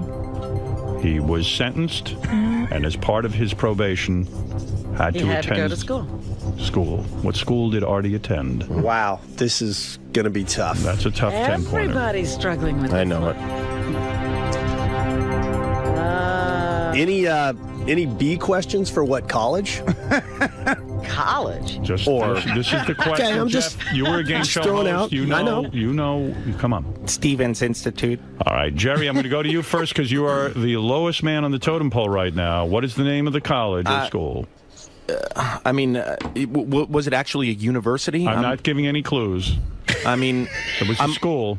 It was a school. I'm going to have to say it was some sort of rehabilitation school. That is wrong. Jimmy Kimmel? Cupcake University. I don't know. Something school for boys. No, it was Connecticut School of Broadcasting. Wait a minute. Question. That's what I just asked. We thought I wouldn't give you the answer. We thought it was his arrest in Los Angeles when he was well above the age. Bullshit question. Wrong. No, that's true. I've been arrested a couple of times. Well, I thought it was. Oh, that's I thought it was arrest in the 90s. Throw that question. By the way, what does it say about You that were institution only that sentenced to people school are being once. sentenced to go there? The question should have been what school disinvited him to speak to the No, students. that's a different question, and that happens to be Connecticut School of Broadcasting. Yeah. You're right, but he was sentenced to go to school, and Artie chose Connecticut School of The Broadcasting. judge told me to get an activity in my life. Yeah, I'm not so sure about the All right, semantics. here's another 10-point question. This is an audio clip. Fred, be prepared. yes, we are.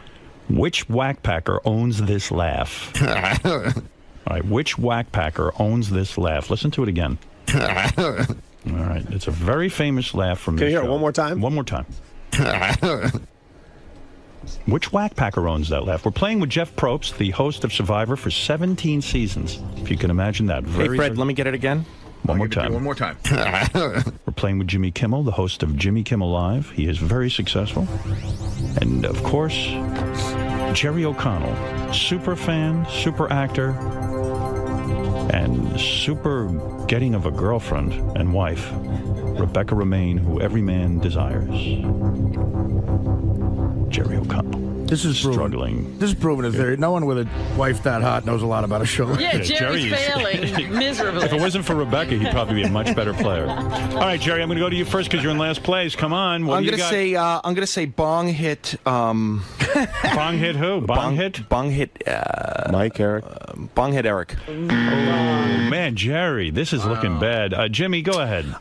First, I thought it was Jeff the Drunk, but I think it's Hank, the Angry Dwarf. You are absolutely right. That's the laugh, the unmistakable laugh. Jeff Probst, what do you have? Hank the Angry Dwarf. Hank the Angry Dwarf. We've got a real contest going here, Jerry. What the fuck is going on? Maybe I'm nervous. I don't know. I got to shake it off. It's a different thing, though, from listening every day and being able to instantly come up with it, as I'm finding. I'm going to give you another audio clip for 10 points. All right. This is a tape of Crackhead Bob I'm going to play you. He's saying something. But what is he saying? And the reason you should know this is we've played this clip many times and explained what it is. Now listen carefully. Take it down, man. I love it. Now that clip has been from many different times. We've even used it in a phony phone call. So that'll give you a little hint. Play it again. Crackhead Bob is saying this. Take it down, man. All right. Let's find out. I'm going to go to you again, Jerry. You're in last place. Come on. Let's go. 10 points. This can put you back in the game. Anything either. Chicken chow mein. Very Chicken chow mein is Absolutely. correct. Chicken chow mein, Jimmy. Chicken chow mein. And Jeff, what'd you have? You didn't have anything. I think that was season 7. I was on location. Jimmy jumping into a commanding lead. Jerry O'Connell coming back up. Jimmy with 45. Wow. Jerry with 20. Jeff, you're in second place with 30. This could be anyone's game now. Now I'm seeing some real competition. I like it. Okay. Very, very impressive. All right, your last 10-point question, then we move to a 25-point area. And 25 points can really change the nature of this game, as you know. Yeah, it makes the rest of the game worthless. That's right. Everything up until that point is worthless. You're correct. I feel like Ken Jennings. What do the two A's in double A stand for? Okay, Jerry, you work on this, Jimmy. and Jeff Probst. That's Double a A. toughie. That is so tough. Everybody loves double A. What does the double But what A do the two A's stand for? Any true fan would write this down immediately. It's a slam dunk. Any true fan would write this down immediately. But are you a true fan? Jeff Probst, Jimmy Kimmel, Jerry O'Connell. Okay. Give you some thinking time. I'm going to ask you to put your pens down. All right. Still in last place is Jerry O'Connell. Jerry, 10 points would get you right up there, tied with Jeff Probst for second place. What do you have? Any asshole. Any asshole. Good guess. Good guess, but not right. Jimmy Kimmel. Annoying asshole. Wrong. Really good guess. Jeff Probst. I took a guess with always around. Wrong. No. It's Awesome Angelo. Oh, yeah. Double A. Nobody taking any points on that one. What the hell happened? This should be called the mediocre fan contest. Well, you know, I have to say, you guys come here every day, but for people who listen No to excuses. actually come here, Super fan. it's a little daunting. This is no excuses. He has a brother named Awesome Anthony. All right, I'm going to give you another 10-point Everybody's name is question. Good awesome, Angelo. I'm going to give you a 10-pointer. Okay. Who has a berry on his face? Oh. I'm not going to tell you the answer, of course. Think, though. I'll give you 30 seconds. Who has a berry on his face? Jerry O'Connell writing. Jimmy Kimmel looking like this is so easy. Jeff Probst nodding his head and saying no. Can this be? Could this be while he was stuck on one of those 𝗓𝗏 Islands and he had no He was actually on There's no 𝗓𝗏 way Island. he could have missed this. Do you know the next season is on 𝗓𝗏 Island? It's that obvious, Robin? It's right off the coast of Israel. You have to know this. Shalom. You're gonna kick yourself. All right, I'm going to go first to Jeff Probst, who is currently in second place. I don't know. You I don't guessed know. Ronnie. No. Ronnie does not have a berry on his face. He's got other shit on his face, but not a berry. Jimmy, what's the answer? Ralph the Homo. Ralph the Homo is acceptable. Jerry O'Connell, what's the answer? Come on, You know who has what? a berry on his face? I went with Eric the Midget. 'Cause he Eric had, the Midget? Oh, my goodness. Well, didn't he have something on his face the Are last? you aware we bumped Ryan Felipe for you? And Felipe, or whatever the hell his name is? I'm embarrassed. I was confused. I thought you were going to steal this. Let me tell you the score. The berry-faced asshole. That's what he's known as. I've never heard that. Ralph the Homo. He's got a berry on his face. In fact, on the Channel 9 show, if you remember all the way back then, there used to be a talking berry, and that was Ralph's berry. We'd focus on his face and then do that. All right. Channel 9 pre-Probst. Pre-Probst, Channel 9. Yeah. All right. Now, listen, let's round up before we go to the 25-pointers. This is going to be big. What are the scores now, Howard? The scores now are, with a commanding lead, Jimmy Kimmel in first place with 55 points. Wow. In second place, the host of Survivor, Jeff Probst, 30 points. Wow. Actor Jerry O'Connell in third place with a mere 20 points. Wow. So one question really could tie this. Yes. But wait a minute. Right. Yes, Robin. Sweetie. If you have 50, he has 20. Yes. He can't win. Jerry has no We possibility. have 25-point questions coming Oh, up. you're going to ask more than one. Oh, yes. Oh, yeah. I thought you were just doing one. Don't count Jerry out so Yeah, quick. Robin was getting all Barack Obama Hillary on me. Yeah, he's not out yet, honey. Statistically. But the loser has to ride the Sabean. Is that correct? That's right. with his face. All right, these are really tough, so All right. I don't know that any of you will get them. Oh. This is really, really tough.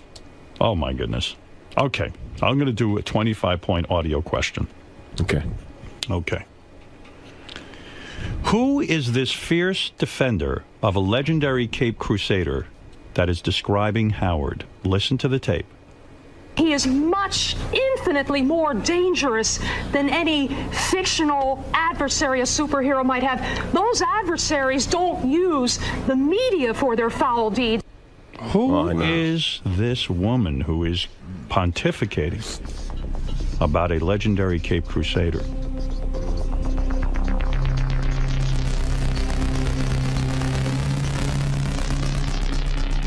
$25 points at stake. All right. I see Jimmy is thinking hard. Jerry O'Connell, confident and done with his answer. Not that confident, Howard. But done, nevertheless. Jeff Probst putting his pen down for this first edition Howard Stern Celebrity Superfan Contest. Jimmy Kimmel now writing in, has a smirk on his face. So let's just hear it one more time. Okay, listen to the clip. Who is the fierce defender of a legendary Cape Crusader that is describing Howard right now? Listen. He is much, infinitely more dangerous than any fictional adversary a superhero might have. Those adversaries don't use the media for their foul deeds. All right, very passionate woman. All right, I'm going to go to our third place contestant who could change this all around if he gets this right. Jerry O'Connell, what do you have? I mean, I just took a stab here. I went with Gloria Allred. Oh. Wrong. All right, I'm going to go to our second place, Jeff Probst. Jeff, what do you have? Come on. Well, what I wrote was Paula Zahn. But then I wanted to just share some stuff I do know about you, Howard. Your mother's name is Ray, your dad's name is Ben. You got Emily, Deborah, and Ashley, and then your ex-wife was Allison. Wow. None of those the correct answer. Nope. Just trying to work it a little. Jeff, can you spell Ostrowski, my fiance's name? Ostrosky. Right, well, that's very good, but that doesn't count. All right, Jimmy, do you have the answer? Who is that woman? Underdog lady. Yes! 20. Wow. Is her real name Susan, maybe? Suzanne Muldowney, Underdog lady. You deserve to win, Kimball. Wow, 80 points. That is huge. That is incredible. But still, it's not out of the question that others could win. Others could win, but it's looking doubtful. Jimmy Kimmel racing ahead of the pack. Robin, you're the color announcer trying to keep the fans interested in the game. Come on, don't be like that. Blowout. All right, here's another. Don't call her colored. What in the world? Here's a 25-pointer. Let's see how you do. What is Fred's actual first name, which he tried to change it back to? What is Fred's actual first name, which he tried to change it back to? Thank God I know one. Oh, this is 25? 25. Oh, let's speed it up. That's enough time. Let's go. All right, so be it. Let's see what everyone's got. Jerry? Alfred. Alfred is wrong. Jimmy? Eric. Eric is right. Eric. And Jeff Probst got it right. Well, we do have something of a horse race, but not much of one. I don't think Jerry's ever heard the show. Well, I'm going to ask. Artie, how many days a week do you wear beer league or Yankee memorabilia? I have a 6-shirt rotation. Probably like 3 times a week. All right, listen. There are 2 more 25-point questions. That would mean Jimmy would have to get both of them wrong. Jeff would have to get both of them right, and Jerry, I don't even know what you have to do. You'd have to get undressed and run around the studio. How big a point lead does he have on me? Well, let's see. Jimmy has 105. Now you have 55. So let me do the math real quick. 55 plus 10 is 65, 75, 85, 95. 50-point lead. Okay. Right. Yeah. That's how I do my math.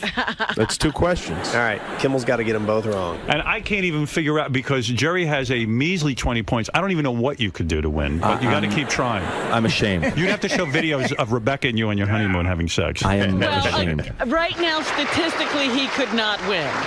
Have you ever taken nude pictures of your wife, Rebecca? No, I haven't. He's lying, Jimmy? Yeah, absolutely. The hesitation. Because I have taken nude pictures of your wife. It's just the digital age. You get scared, you know? It's not like the old days. All right, fair enough. When you take stuff to Photomat.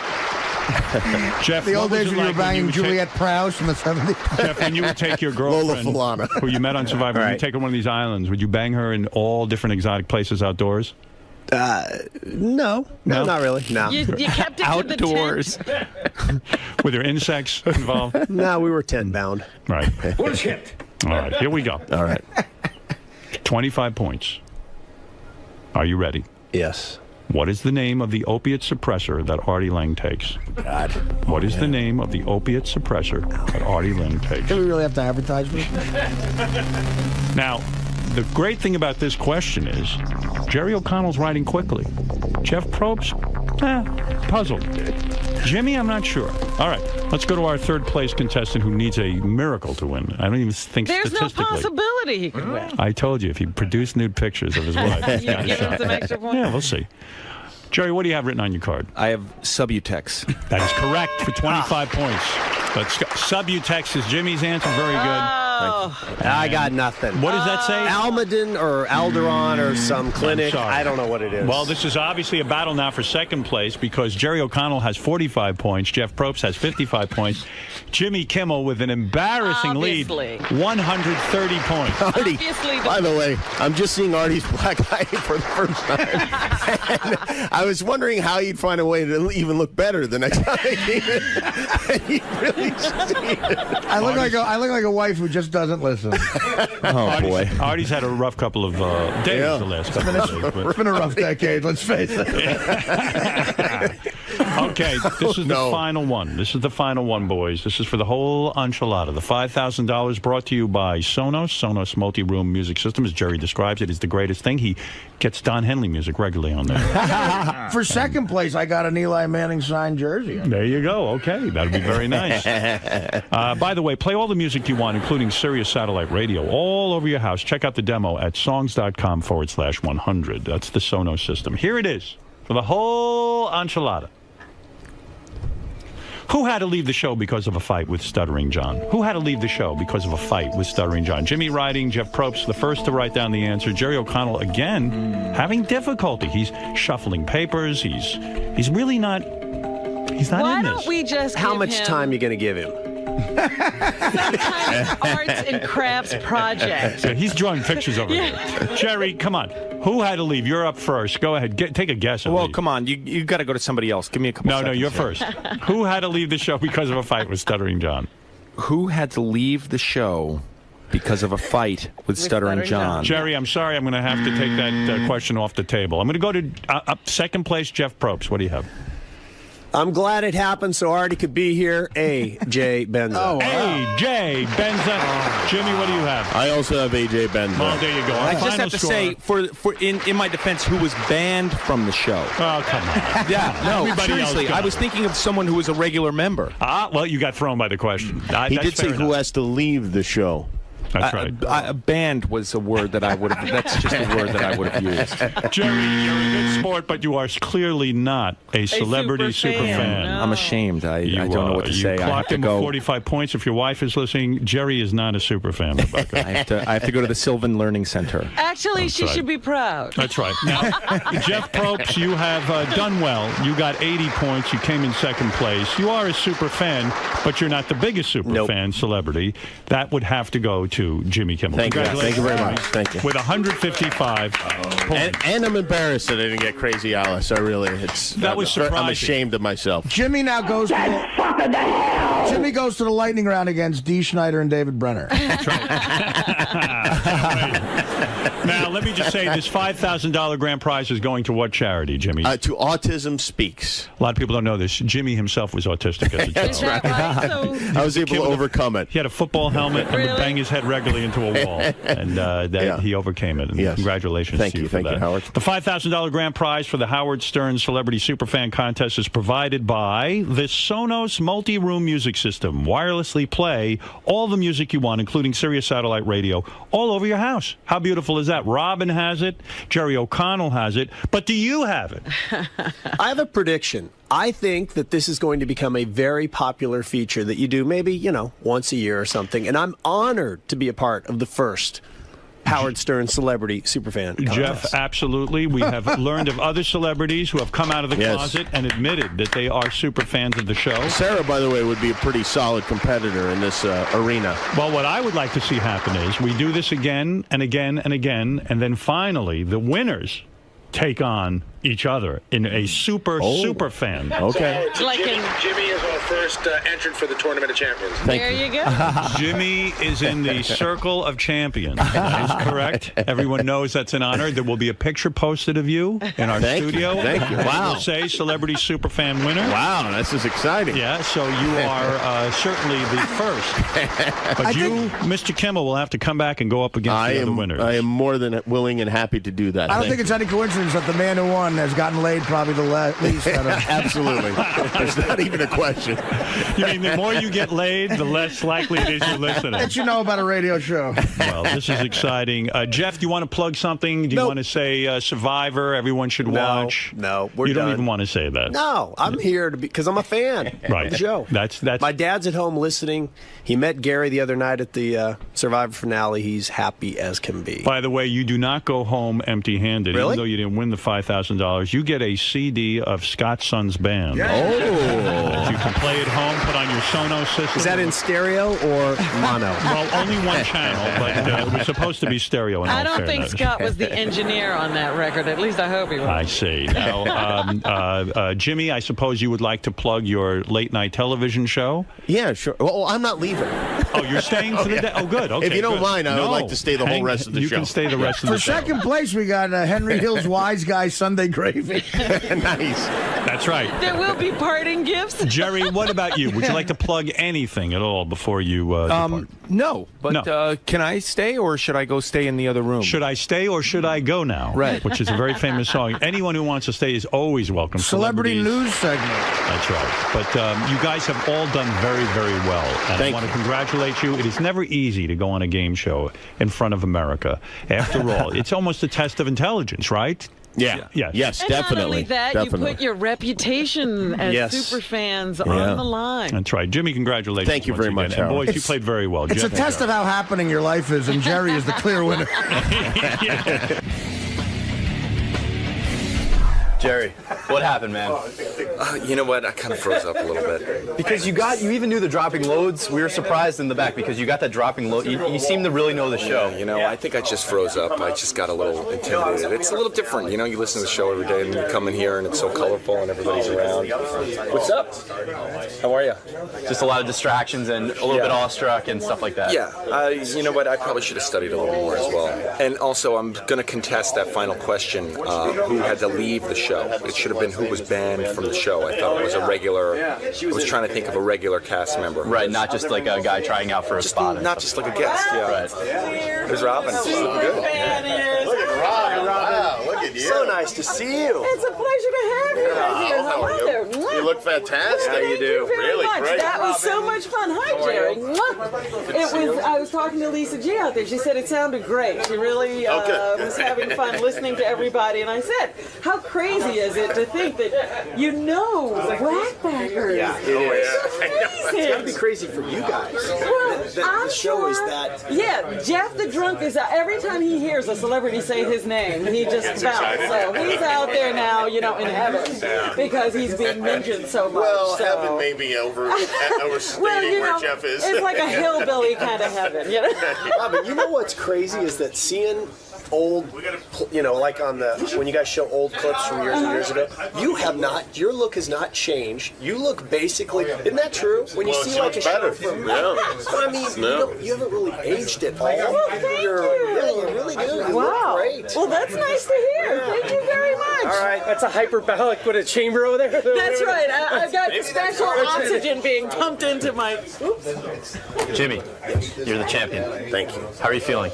I've never felt more alive than I do right now. Even in your long, successful career, this is the crowning achievement. I am embarrassed that I didn't get Crazy Alice, who, you know, I hear almost every day. But I'm happy, you know, I really am. I had two very solid competitors, and I was really pleased to come out on top. Jeff. Well, I'm humbled. But there's something odd, because some of those questions I just flat out didn't know.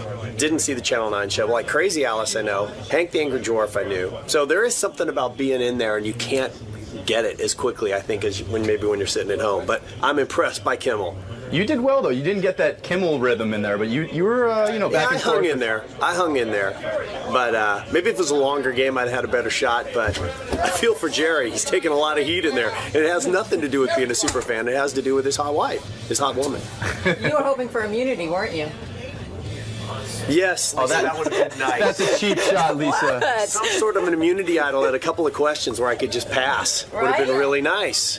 But Jeff, still fun to be in there as a fan. A blast to be in there. That's the thing, is the show is so much a part, if you listen every day, it's so much a part of your life that to actually sit in there and be answering questions about it is kind of surreal and odd.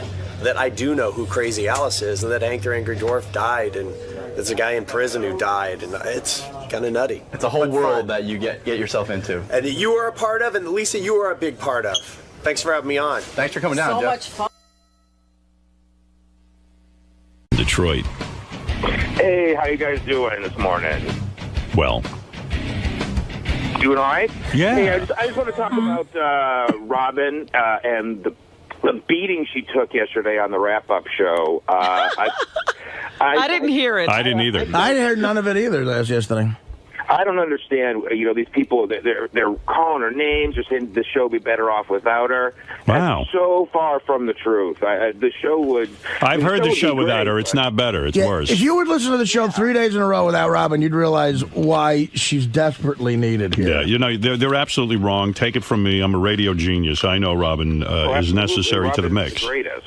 She's the best. Now, let's see. A lot of people, in fact, said some stuff about Robin and her two personalities. That I want more coverage on. Robin, Howard has said many, many times that he's one person on the microphone and another person privately. He has gone to great lengths, and rightly so, to keep his personal life separate from his radio persona. Well, you're right, but I still feel I'm an integrated one person, that I show different sides of myself. Robin is claiming she has created a character on the air. I don't think I'm a character. And it's hard for me to get out of character. Nobody's ever seen me around here out of character. I've seen you off the air, and it doesn't appear to me that your character's any different. Because I don't get out of character until I'm out of the building. No, I've seen you for dinners and all of that. But then I go back into character because around I'm me. Okay, well, fair enough. I've never. I'm shocked to hear she has a character. So it's not just on the air; it's the characters around whenever you're with Howard. Like the Daniel Day-Lewis of this show. This guy writes, all women have a different work persona. They have to toughen up and put on a harder edge in order to weather adversity in business. Then they go home and they're more nurturing. Women in the workforce sort of imposes a schizophrenia on women.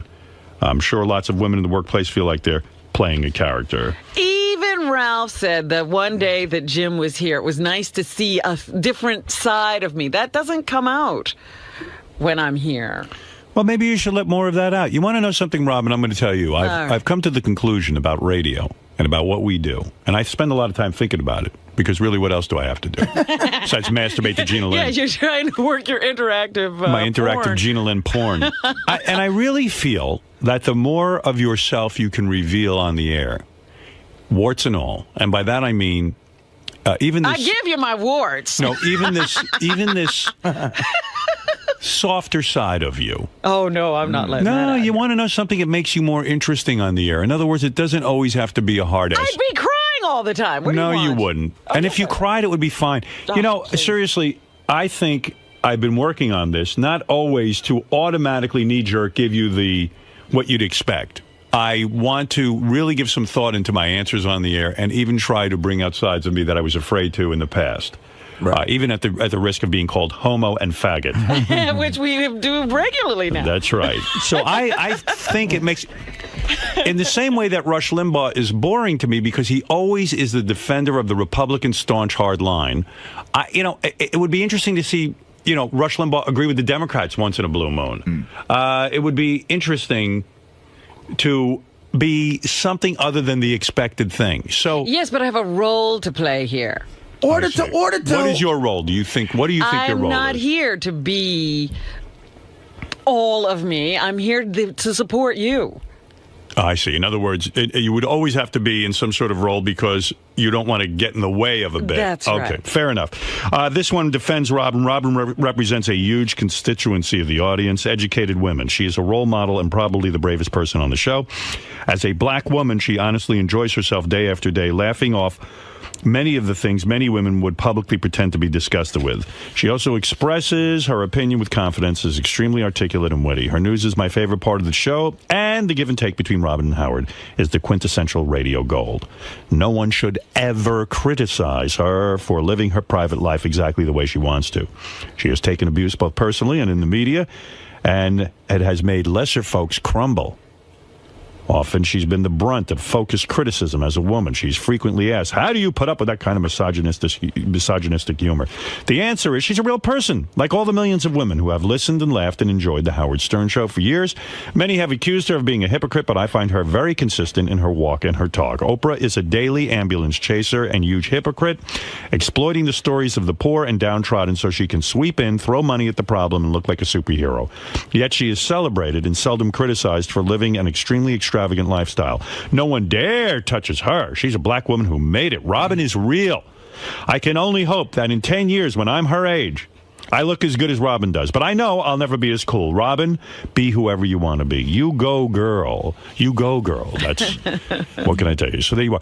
All right. Since we're talking about Robin, let's play a game, the Robin game, and I'm going to ask the people in the studio now to help us with this on a scale of 1 to 10. 10 being the craziest, 1 being the least crazy. What do you find to be the craziest thing about Robin? Okay, you ready? I'm going to make some statements. Yesterday, Robin revealed on the air that she has an on-air character. Well, Robin said that Robin is a character she created. That the Robin on air is not the real her. Really? Who said this? Robin. What do you mean? What kind of? I think you're pretty much the same. Are you sure the Robin character wasn't playing with you? I mean, in the sense that, you know, you don't necessarily always feel like doing something, but you do it anyway because it's your job. So you show up and you don't, you know, I'm not you. I'm not whoever I feel like on the air. I'm Robin. What? The real Robin is an Asian woman. Oh, Robin, honestly, what did Robin just say, Fred? You're one of the most intelligent, articulate people I've ever met. I don't know what you just said. Was that the real Robin, or was that the character Robin that was just addressing the real Robin explaining the character. But why was real Robin here when the character Robin should be here? Because real Robin feels like she can be Robin today. No, I don't know about that. Who are you today? The fuck is she talking about? Yeah. On a scale of 1 to 10, how crazy is that? Fred? 3. All right. Benji? I'm going to ask, you know, I'm sorry, Benji, I don't want to go to you. Artie? I agree with Fred there. That's, especially those emails were very enlightening, which is odd from some women. And after those, especially 3, I agree with Fred. All right, Gary, what do you say? Robin has an on-air character.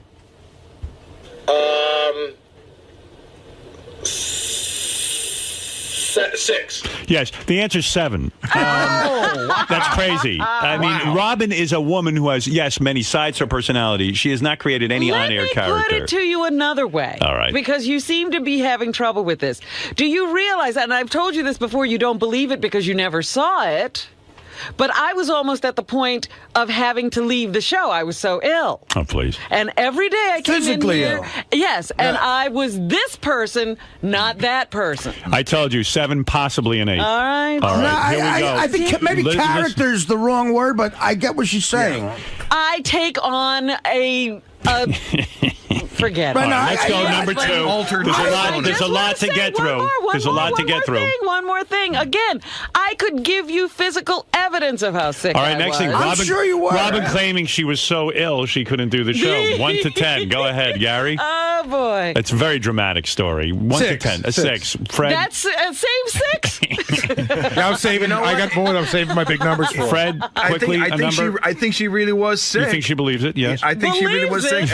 No, I you. think she really was sick. I'll say 1. Okay, I'm going the other Artie. direction. Look, I am almost at that point. 1. I mean, I don't think you don't believe someone could be so sick. You're really at the real point. She was fine. The answer is a 5. Okay, let's go. The answer. Who Here is the next one. Yes, here is the next one. Taking on a character. Robin gives herself coffee enemas. On a scale of 1 to 10, go ahead. 10. 10 is the right answer. Fred, what do you say? While I was conservative in my other judgments, 13. Yeah, all right. Artie? I was waiting for this one to hit it out of the park. That's a 10er. All right. Robin names the people that she goes out to dinner with and gives them a name. Girls' night out. Scale of 1 to 10. How kooky is that? That's more like a 4. That's like a dopey chick thing than weird. I give it a 4. Dopey chick thing, 4. Go ahead, Artie. Yeah. Sorry, Fred. Yeah, 2. It's a chick thing. All right, Artie. It's about a chick thing or an effeminate guy thing like Jason. That's a 2. I think it's an 8, and I'll tell you why. Why?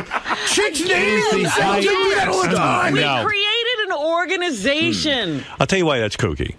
I go out with people all the time. You don't throw fundraisers with giving them and that's we'll get to that. And that is when we decided we needed a name. All right, fair enough. I told you it's an 8. All right, I believe this is the name before the goodwill that you were about to do. No. We were already well into the planning when somebody said your organization needs a name. Okay. All right. Then see, I stay with my 2.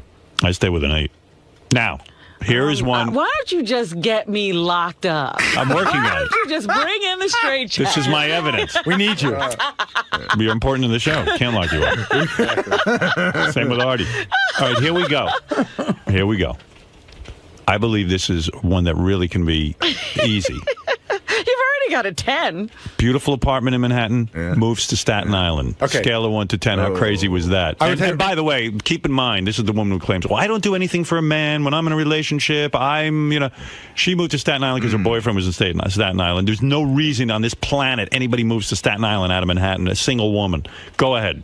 I was the one who contributed this one to the list. Totally an 8. You had the most beautiful apartment in Manhattan, and you moved to Staten Island. And I thought I was having the rest of my life with somebody. It wasn't just. But you didn't say that at the time. What? At the time, you told. I remember exactly why you told me you moved to Staten Island. That's right. Because you were less than truthful. The Hamptons were too far away, and you wanted to have a pool. I really thought I was just going to use the house on the weekends. In Staten Island. That was going to be your weekend retreat. You immediately became the first, second, and third biggest celebrity on Staten Island when you moved there. All right, so Robin decides Staten Island is the perfect place for a summer home. Well, it's Scale better of 1 to than 10. Artie trying to buy another house right near his apartment. We're not doing Artie now. You talked me out of that. Artie's crazy. I'm so nuts, that wouldn't even make my list. That wouldn't. I talked you out of it. All right, Gary, You did, 1 to okay. 10. And I didn't do it. Gary, 1 to 10. How crazy is it?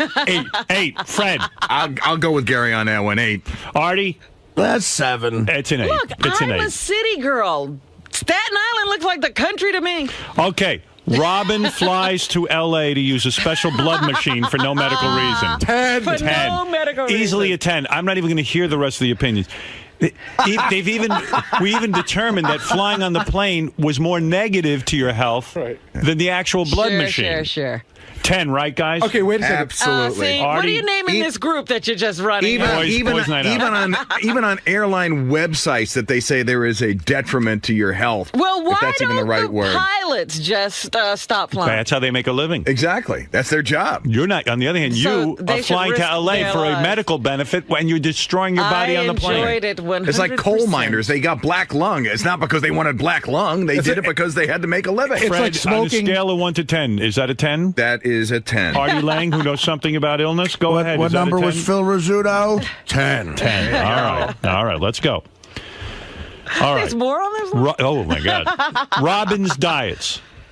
Master cleanse. Syrup and whatever. Syrup, honey, and hot water. Not honey. Juice diet. Maple syrup. And the green and piss drink in the big jug. Go ahead, 1 to 10. How crazy? That's more like a 7 or an 8. Fred? I'm not going a 4. I don't think it's that bad. My sister and about 10 of her friends do that shit, so out of respect to my sister, 9.5. I'm going to say Artie is closer to the truth, and I'll tell you why.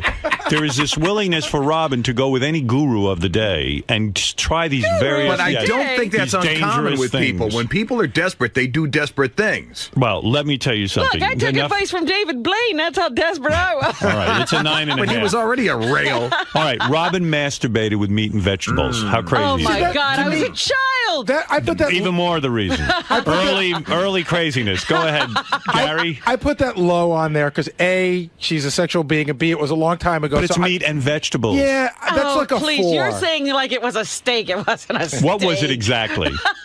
So I can evaluate. Was it a pepperoni? It was it cucumber? a big sausage. A sausage. I rest my case. Okay, 6. Okay, Fred. I don't know. That slightly turns me on. I'm going to say 1. All right, Artie. If you're a piece of sausage just waiting there to get bought, and every other piece of sausage gets eaten by somebody, and you're the one that goes in some chick's pussy, that's a lucky piece of sausage. I'm going to give that. I mean, human sexuality is crazy, but that sounds like an 8. It sounds like a 9 to me. 8 or 9. Sausage. Wait a minute. A sausage. You don't have. What else are you going to use? Okay. You're a kid. Your finger. The finger wouldn't do the trick. Really? You need that big a thing. The finger would not do the trick. How about a rolling pin? Yeah, I mean, well, I see what you're saying. This is when you were young and there was no such thing as a dildo. You're not going to some store. There's no store for you to go to. What most girls use, a hairbrush, the handle of the hairbrush. I didn't think of a hairbrush. It wasn't big enough. You thought of a sausage. It looked like a penis. All right, I'll let you slide on that one. Well, I have a question. All right, had a guy come on to her when she was in her sausage and veggie period, would he have stood a better chance at getting in your pants? No. Okay, here we go. The next one. let's move on because there's a lot of them. Because I had the sausage. No. Robin changes her name to Ophelia, and as an author, she's Robin Ophelia Quivers. Yeah, I thought that Not was. Robin Ophelia Quivers as an author. I believe you are. See, there's two elements that makes that weird. That she insisted on all of that and then dropped it like 2 months later, like it never happened. So Right. that's like a 7. A 7. Fred? Oh, I'd be you a guys. hypocrite. 1. Okay. Never can take a joke. Artie? That was no Why? joke. Why? I don't know that whole How dare story. you? It was so funny because everybody had 3 names at the time, and I said, I want to be a 3-name person. I'm All right. using No, my I middle remember name. so you just picked Ophelia out of the blue. No, that's her middle name. Oh, it's your middle name. She decided she wanted to be called Ophelia. Well, it would have been crazy if I just picked Ophelia. She wanted to be Robin Ophelia. 6. A 6 is about right. That's right. 6 or 7, sure. I mean, come on, that's insane. To walk into your coworkers Can we and say, do this with everyone here? I demand to be Robin Ophelia Quivers. Can we do this with everyone here? All right, let's go. I don't know if I can quickly. sit through mine. Quickly. I don't need all the dissertation, just a number, okay? Here we go. Robin joins starts hanging out with witches and goes into the woods for a witch meeting. I She did denies not that. ever go into the woods. I told you one of my friends was doing it. I never did. You never joined them in any witches? I never went All right, to the woods. I'll give you a pass on that one. Okay, here we go. Next one. Robin buys a house with a swimming pool and can't swim. Oh, that's huge. Okay. But I have a give me- boat and I can't swim. Right. Yeah, What is listen, that's like an 8 or a 9 because she went swimming one day and almost drowned. that? Right. That's like an 8 or a 9. That's like and then went back in the pool. it's like Russian I roulette. took swimming Fred, lessons. 8 or 9. This is a hard one because Robin is wealthy, and wealthy people but can. she Wealthy goes. people drown. Yeah. 7. Art. Art can't 6. swim. I mean, actually, I can, but 6. I don't think a lot of people have pools. That just, All right, the next one was Robin bought a boat and a jet ski and still can't swim. So okay. All right, finally, Robin puts the giant picture of herself in the house. That's in the dining room. It's for me. That's low. It's odd, but more like It's a 3. 4. It's a 3. Yeah, It's a 3. Okay, good. Fair enough. Okay, and here finally, Robin once kissed Stuttering John. 11. Here we go again. Fred? I'm fucking nauseous when I I was think of that. coerced into it. No, nobody is coerced into Yes, that. he would not get out of my car. I was hold on. trying to go come on. somewhere. You got to put that in a He bigger. was like, unless you kiss me, I'm not leaving. Wait, you got to put this in a bigger perspective. No. Robin didn't That's kiss her. true. Robin kissed an intern. She basically kissed her intern. Right. Stuttering John. What is it on a scale of 1 to 10? 10 being the craziest. 8 or 9. An 8 or a 9. That's when he was an intern? Yes. That Well, when wasn't he an intern? It so grosses me out. 10. Look, it with tongue? it was grossing me out. Because I see him and he was sweaty and greasy. Was it and- with a tongue?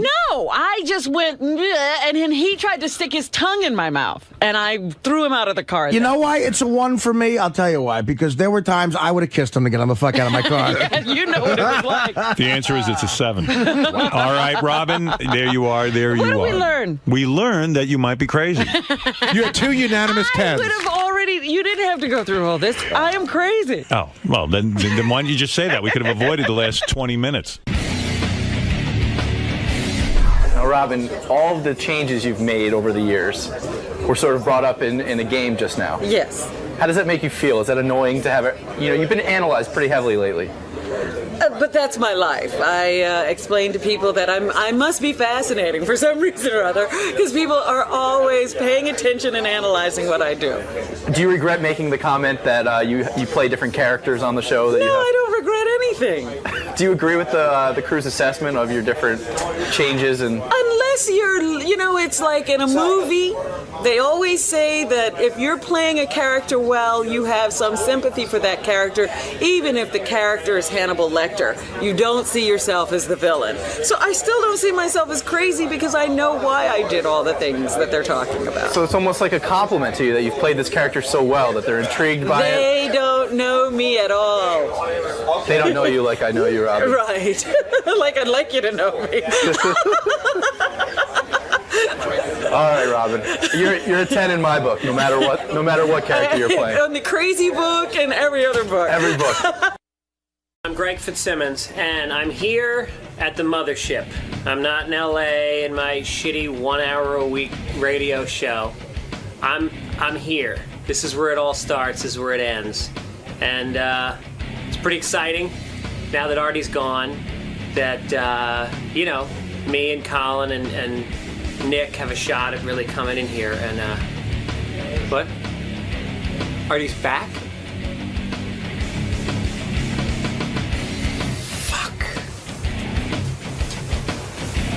Why didn't my fucking publicist tell me this? In our green room right now is a man named Greg Fitzsimmons. He's been on the show many times. Very funny guy. And he is here. I wonder if he has any Kenneth Keith story. I believe he does have a Kenneth Keith story. I think he managed to avoid Kenneth Keith his entire life. he I never avoided it my whole life, and you're going to watch me take this fucking nightmare of a mood that Steve Langford created and try to turn it into a radio show before this thing ends. People don't care that much, Howard, honestly. I mean, it's sad, but enough. Oh, come on. It's always crazy when a whackpacker dies. Yeah, it is. It's crazy when I fly in from L.A. last night. I get at fucking 3 in the morning. I'm waiting out there for an hour and a half, and you guys are acting like the Pope just died. I'm in the an hour now. I'm sitting in the green room waiting to go in. I'm sorry that Kenneth Keith died. I didn't know the guy, but, you know, this is my time. I'm sorry. I'm sorry. You feel you should have been in here instead of the Kenneth Keith story? Well, I just feel like, you know, I always come in on a Thursday, and 5 minutes into my appearance, you're looking at Robin and your watch going, what else? What else we got, Robin? And I'm going like, I'm working the Columbus Funny Bone. You know, that's the highlight of my week, and I'm coming in to plug it. And then and then Langford comes in here crying like he's on The View and talking about a whackpacker that honestly, I didn't know the guy. There's a ton. I mean, what does it take to be called a whackpacker anyway? Is there a union? It's like there's a million of them. They die. That's what they do. In a sense, you know, it's funny. I was talking about this the other day. Katie Lee Joel, who is the wife of Billy Joel, she got booked on the Regis and Kelly show. And she was going to do a cooking segment, which is a big deal when you have a cooking book out, because if you get on those shows, women go and buy the Pope preempted her. Oh. He landed at JFK. Right at her cooking segment? I was watching with Beth, and then boom, the Pope came on, and whack, out. Yeah. And in a sense, nightmare. Here you are a guy, you are an accomplished comedian, you're part of our family of regular guests. You not Whack Pack. Not Whack Pack. You have your own show. And look what happened to you. Kenneth Keith dies. Cock-blocking my Columbus Funny Bone appearance. Probably the most important 20 minutes that you could have had. In fact, you're absolutely right. We got to get right over to Mike Walker next. We have to get to Robin's news, and you're going to be a part of it. But certainly you would have had more. We don't have time to interview